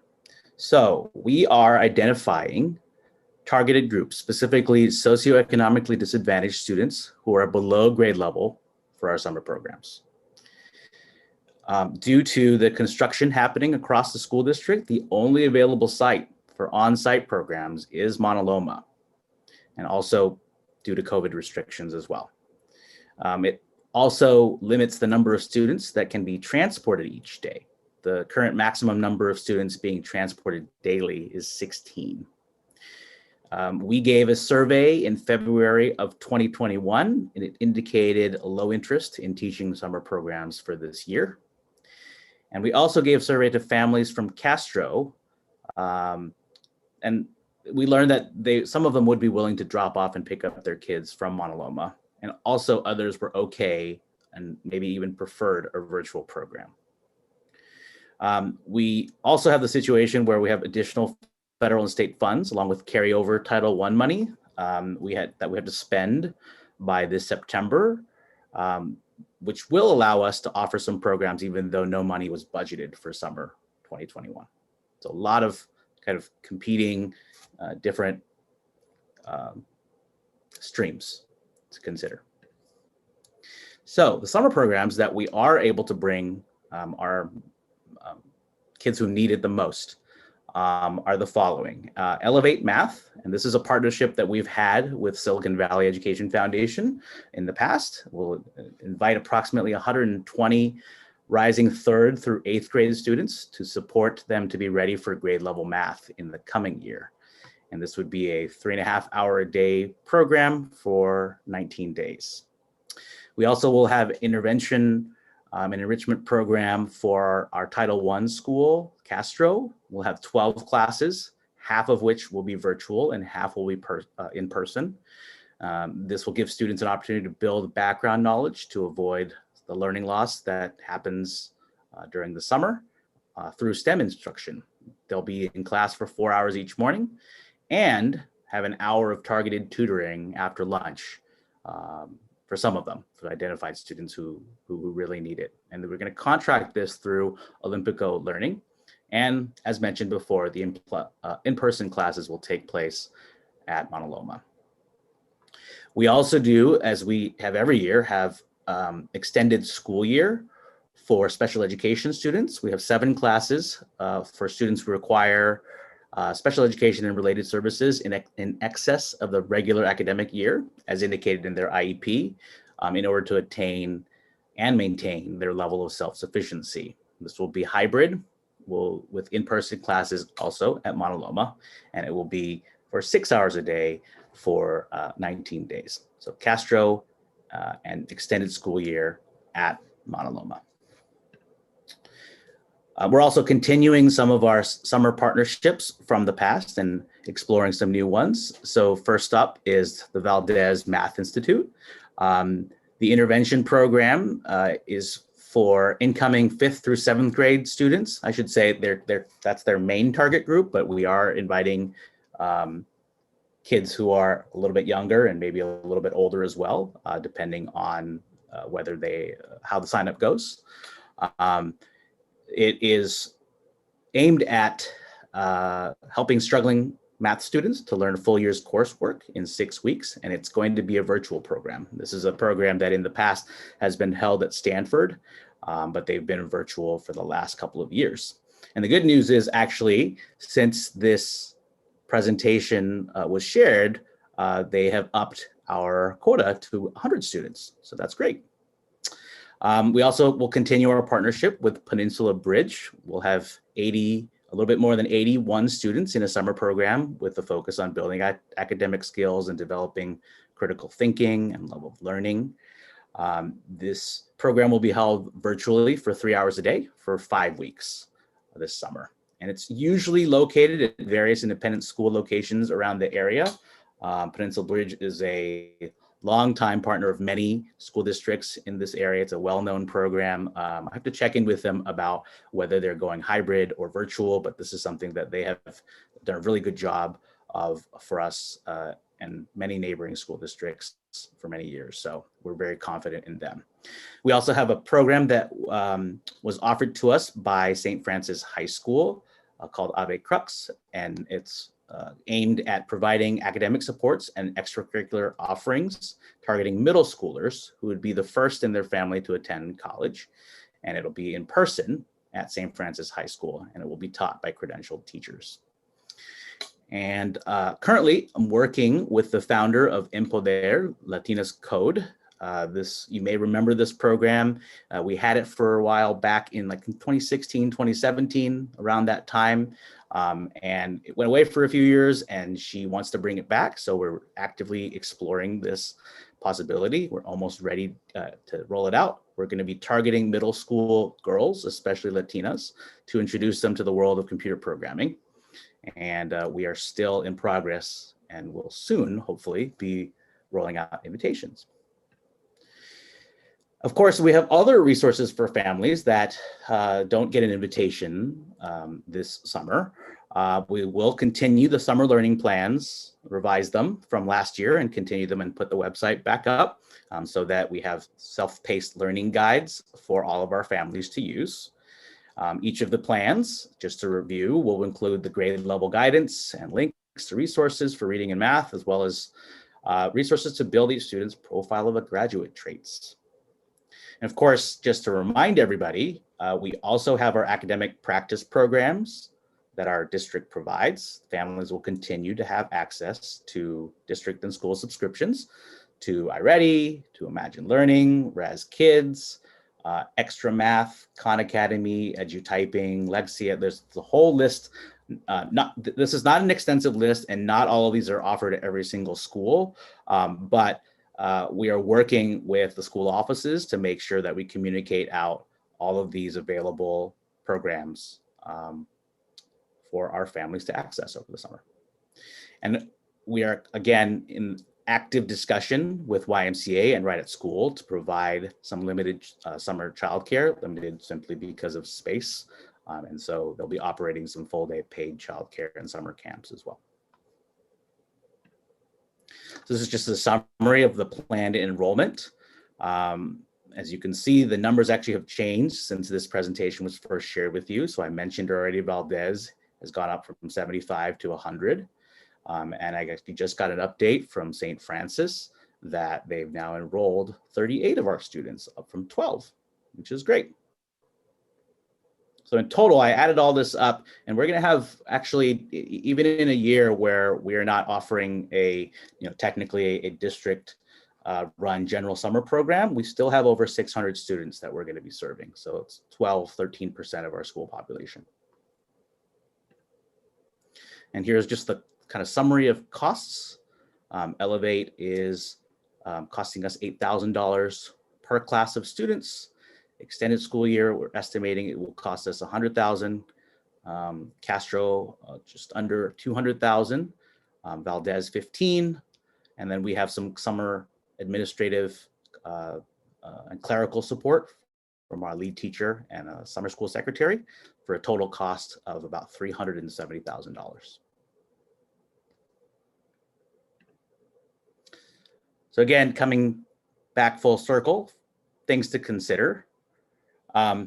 Once again, in-person programs are limited due to space, COVID-19 restrictions, and transportation limitations. Our teachers are tired. Not all of them are available for summer programs or comfortable teaching in person. Virtual instruction is not optimal for many students, and Zoom fatigue is real. And it could limit enrollment in planned programs. Without transportation, enrollment for in-person programs could also be impacted, especially since we're talking about Castro families going to Mauna Loma. So there's definitely some thought that needs to continue to be put into that.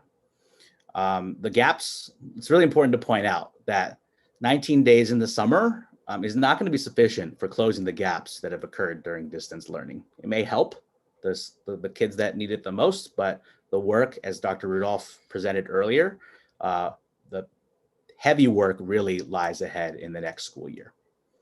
And again, kind of similar theme, hiring teachers for district programs is already challenging, especially at the middle school level. At the time of this presentation being sent to you, we were short one teacher for 7th grade in the Elevate program, but Elevate has found us an out-of-district teacher for this class, so all grade levels will have a class. And we've posted for special education teachers for our ESY extended school year program. But again, we've gotten informal and formal feedback that special education teachers, as well as all teachers, many teachers, excuse me, they need this summer off as a break, and who can really blame them? So there is a possibility that we may need to work with contractors to fill the positions. So we will keep the board apprised of the situations. So some next steps. We are working on hiring extended school year teachers and staff, as well as a lead teacher and support staff for our Castro program at Mauna Loma. We're going to continue to monitor registration processes for Valdez and Elevate Math. We're working with YMCA and Right at School to see what would be the best situation to set up summer childcare for our families. We are going to be registering for the Castro Summer Program very soon, working closely with Ms. Lambert on that. And of course, communicating out to all families before the end of the school year about our summer learning plans that they can follow at home. And that is the last slide. Thank you, Mr. Chang. Are there questions from trustees? Trustee Wheeler?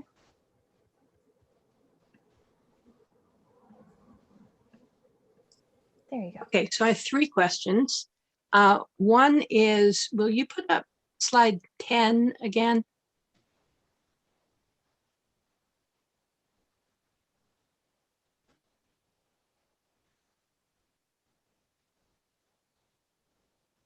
Okay, so my question is, says about busing. The current maximum number of students being transported daily is 16. I don't understand that statement. If we have lots of buses, couldn't we transport lots of kids? Is this a financial thing? Is this a legal thing? What's going on? From what I know, it has to do with the availability of staff and bus drivers. We do have Liz Reeves, who's working to coordinate the buses daily, but she has to also be available in case bus drivers who have committed to driving call in sick or have other plans. And so it does impact us. The 16, just to clarify, I believe the 16 number is how many kids can go on one of the large yellow buses. It's, usually you can fit, 60 kids. It's significantly less than it would be during non-COVID times. So, and there's two competing items here. The first one are the CDC guidelines, and the second item is that we are transporting special education students through the ESY program, and so that the CDC, the guidelines on the actual for transportation, plus transporting kids over who are a part of the ESY program, is also what's limiting the capacity that we have for transportation. Okay. 2 other questions. Have you hired the summer school lead teacher yet? That job was just posted, so we're waiting for it to attract some attention, and then we will engage the hiring process. Okay, and my third question, you had a slide where you listed a bunch of online programs that students can take advantage of on their own, not being in summer school, but just, so are those things that, like, if somebody's on vacation, they could take, their Chromebook somewhere and, do it at night on vacation? Okay, so because in theory, yes. Yeah, we've heard from some parents that are worried about the conflict between, should we go on vacation or should we send our child to summer school? There are options, it sounds like, options that students can get academic assistance even while they're on vacation. Yeah, I think at this point, if I could just put a plug in for an hour of reading a day, an hour of math a day, or even less than that, just consistency would be great and really combat against summer slide and, prevent any further gaps from forming. So yes, I think that it's up to every family to decide how they want to spend their summer, of course. And we're providing flexible options for them to do so. Okay, thank you. Sure. Thank you. Can you take the slide back down now, Mr. Chang? Thank you. Other questions from trustees? Trustee Chang. 2 questions. Regarding those online programs that any family can access, what will be availability of Chromebooks depending on grade levels for the kids in the summer? Kids get to hold on to their Chromebooks over the summer for the most part. So they should have access to the machines and hopefully the internet. Thank you. And then a second last question is, historically, has our district done summer program partnerships with the Stanford Teacher Program Education Program the same way that Sunnyvale and Santa Clara does in the past? I can answer that. No, we haven't. We have not had that partnership in the past. If you have a connection, I'd be happy to connect with them. Make it so, Trustee Chang. I have further questions from trustees. Trustee Berman. I just have one. Is the Castro Summer Program paid for with Title I funds this summer? Yes, it is. Okay. And since those funds are dedicated to Castro, this funds their summer program, correct? Yes. Great, thank you. All right, we will go to public comment now. If you're a member of the public and you would like to comment on this item, you can raise your hand in Zoom by using the raise hand function, or you can press *9 on your phone.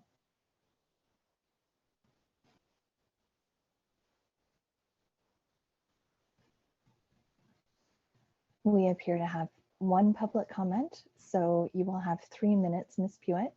Let's get your timer up on the screen. All right, you may unmute yourself.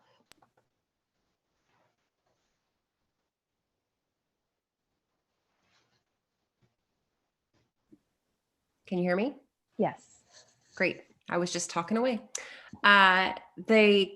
Trustee Chang's question about Chromebooks.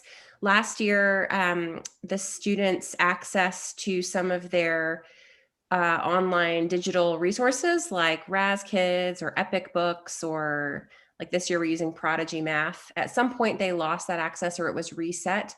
So it would be helpful. I'm excited that we get to keep our Chromebooks because my daughter is currently obsessed with Prodigy Math. She thinks it's Pokemon. It's great. I would love to retain that access as long as possible, or for people who can't afford the paid access, to just know when those sort of things would turn off for their kids, because I know that at some point they need to be reassigned grade level and all of that stuff. And then an example of the kind of parent engagement over the summer that I would conceive of as being helpful for closing the learning gap, if we were to add any form of parent engagement, would be as students are closing out the year, and we're going to get our report cards that say, you know, where our students are relative to the standards for their grade level. I am currently in possession of an 8-year-old, and I know that she is behind in certain areas and fine in certain areas and maybe a little ahead in certain areas. In the areas in which she is part of the learning gap for our district, it might be helpful for me to get a couple of pieces of tactical advice, specifically, for example, for an 8-year-old that is, you know, a little bit behind in fluency, and some very easy things for me to do regardless of my native language or my affluence, like, you know, what types of books would be appropriate, what types of reading with her, what types of things to look for, just very easy at-home ways to support her over the summer, that are tailored to my particular kid's learning gap, or to the category of learning gap that my kid may be one of 200 kids in the district with the same type of gap, right? So those are the kinds of really tactical examples of a parent-focused support effort that, if we can support our kids, it allows us to do so. And if it's made in a way that is easy for us to do, we're probably going to try to do it, especially if we already know that our kid is struggling in something. That's all. Thank you. Thank you, Ms. Pewitt. Comments from trustees? Oh, the timer is still going. There we go. Trustee Wheeler and then Trustee Berman. So this isn't a comment, it's a question that's related to the community comment.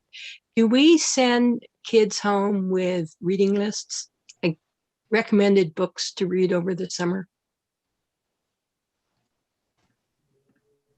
As far as I know, that has been a site decision. Most schools do, but I don't think that we've done this district-wide before.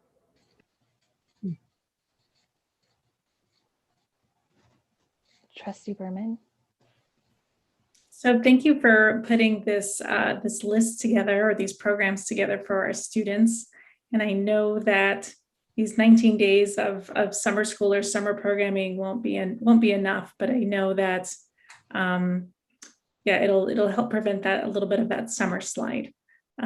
So for the other students that maybe don't get an invitation, I was thinking about just communication around summer programming. I think that there's some misunderstanding about, you know, when invitations go out and who gets invited and how do you know. So I'm wondering, so my comment is around, you know, just thinking about our parents and the information that they need.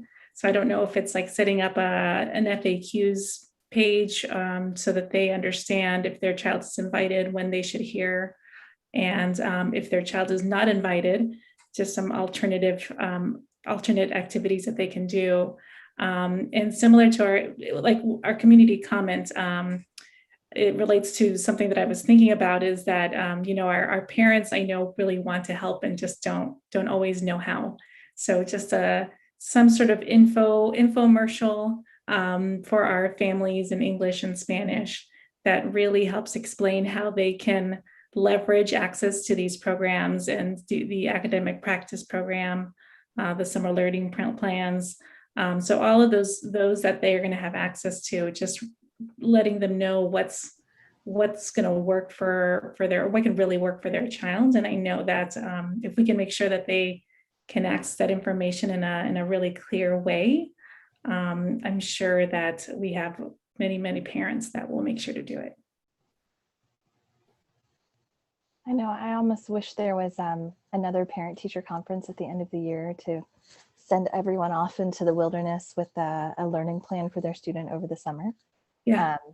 But since we don't have that, hopefully we can get information in parents' hands, because it seems like this year, more than any other year in the past, people have gotten used to supervising learning at home. And so if we can take advantage of that to help keep our kids kind of academically active.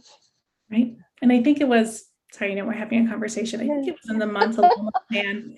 In the Montaloma plan, I think it was. I was trying to read through some of them, but I didn't get to all of them. But they're so good, the learning plans. I think it said, you know, some sort of incentive or reward for kids who kind of get through some of those assignments, you know. And so I know that parents really want to support that. And it was just really terrific to see the school thinking about how to support their students through the summer too. But yes, just something where parents can get that information on how to help. Are there further comments from trustees? Trustee Chang. Before my comment, just that Trustee Berman, my favorite thing about board conversations are when they're like a conversation. So I hope you don't apologize for that. I think that that two-way dialogue is really nice when the board does that. My comment regarding the online programs, I think it's such a great opportunity that the kids have their Chromebooks at home, and kind of building off what the dialogue that President Connolly and Trustee Berman are having about, you know, if the district could set up like a central landing page. So maybe not specific to a student or to a school site, but then like they could have a landing page and say, okay, here are the tools for this particular grade level. And here's like a kind of a suggested schedule or things that you can try during your day if you wish to, if your families want that support. And we have a wonderful set of tools during the year that I'm glad to see we're going to cross over to the summer. But there is a set of tools that we don't use in the year that the summer is a great opportunity to try, and it's more on play-based tools. So a lot of the learning tools we use in the year are kind of more geared for a classroom, but there are some subscriptions that aren't expensive, but then would be easier for a district to provide, whether it be things like Tinker. Tinker is a play-based coding program that's based in Mountain View for kids to do coding between kindergarten to 8th grade and above. It's play-based, or tools like Manga Math, which is like a playing games to learn math, and a lot of things that aren't in our academic year set of online tools. But you know, things like that could really give a boost to summer, because that play base gives a real self-directed nature that kind of fits well with summer. And the other area tied to online that is such an opportunity is to see what tools can we give to our kids who are heading out to high school. So I know they take their Chromebooks with them, but there's are there things we can do to with our leaving 8th graders, whether like, no red ink, which helps kids with their grammar and their citations, 2 areas that a lot of 9th graders go into 9th grade really intimidated by. So just thinking high school prep and play-based tools that we could augment really shapely our academic practice programs on their Chromebook. Trustee Wheeler. Yeah, and kind of a back to the basics kind of thing. I don't know if the Mountain View Public Library is going to be open this summer and what programs they're going to do. But that would be something to, somebody from our district to reach out to them. And, if the library is going to be doing some things, then, utilize our communications to let people know about that. I know just as a parent looking at the lineup of camps and activities over the summer, there's a lot fewer than like last year, a lot of things were canceled. This year, they're not fully back yet. So I think a lot of families are going to have childcare issues, or they're going to have kids on their hands, and they're going to have to figure out some new creative things that they might not have had to do in the past. I really want to thank staff for turning around these proposals and partnerships in an incredibly short amount of time, and being able to serve over 650 students is remarkable when I think we talked about this a month and a half ago and there was no summer programming planned at that time. So Ms. Bauer and Mr. Chang, thank you. You have done a huge lift with this. I'm really glad that we're going to be able to offer so much. Are there any further comments from trustees? To echo off of what Trustee Wheeler said, I believe that library has started to reopen and there is children's programming. I've been getting stuff from the children's librarian in my Facebook feed, and I encourage kids to read. I encourage kids to stay away from screens. So, and I wish everyone the best. All right, thank you very much, Mr. Chang. We will move on to item 10, board updates. Submitted mine. Okay. Trustee Chang. I'll submit it too. I attended an SCL conference and they had some board workshops, and I'll send them slides to the board just for their information. Yeah. Thank you. All right. CSBA, I wanted to share the California School Board Association wants to feature some of the work that we've done around Connect MVWSD, the CBRS that we're using to connect students, and then also the work that the Digital Equity Coalition has done around connecting students to the internet. So they're going to be filming tomorrow at one of our school sites outdoors, nowhere near kids, and talking with me about that work. So I'm excited to do that. That's great. We'll see how it goes. Let's see, item 11 is items for future agendas. I believe we have 2 items that were submitted for future agendas, Dr. Rudolph. Yep, we now have 1. So one person actually said that they would pull it. So this is a request for a short 5-minute agenda item for the 5/20 board meeting. Listed under action, and it is for the board to submit a nomination for Albert Gonzalez, who is the current CSBA Regional Director, for CSBA Vice President. The nomination must be submitted by June 1st, hence the 5/20 agenda request, and he needs 3 board or individual nominations to qualify for consideration. I would be happy to support that. Trustee Chang, Trustee Blakely, Trustee Berman. Trustee. We'll add it to the next agenda item. Thank you very much. Did you want to say something? Can I say I'm the person who made that request, and I was talking with Board President Conley ahead of time. Albert Gonzalez has sent me his nomination form with his information on it. So all we need to do is fill in, and there's nothing personal about it, just, what's our school district, that kind of thing. So it really would be a 5-minute item. So I'm glad all of you are supporting this. All right, thank you. Item 12 is future board meeting dates. Our next meetings are May 20th, June 3rd, and June 17th, and then we will recess for the summer. On that note, we didn't need that extension after all, Trustee Wheeler. Thank you, everyone. At 9:51 p.m., I will adjourn this meeting of the Mountain View Wisdom School Board of Trustees. Good night, Thank everyone. you. Happy Mother's Day. Happy Mother's Day. Good night. Good night.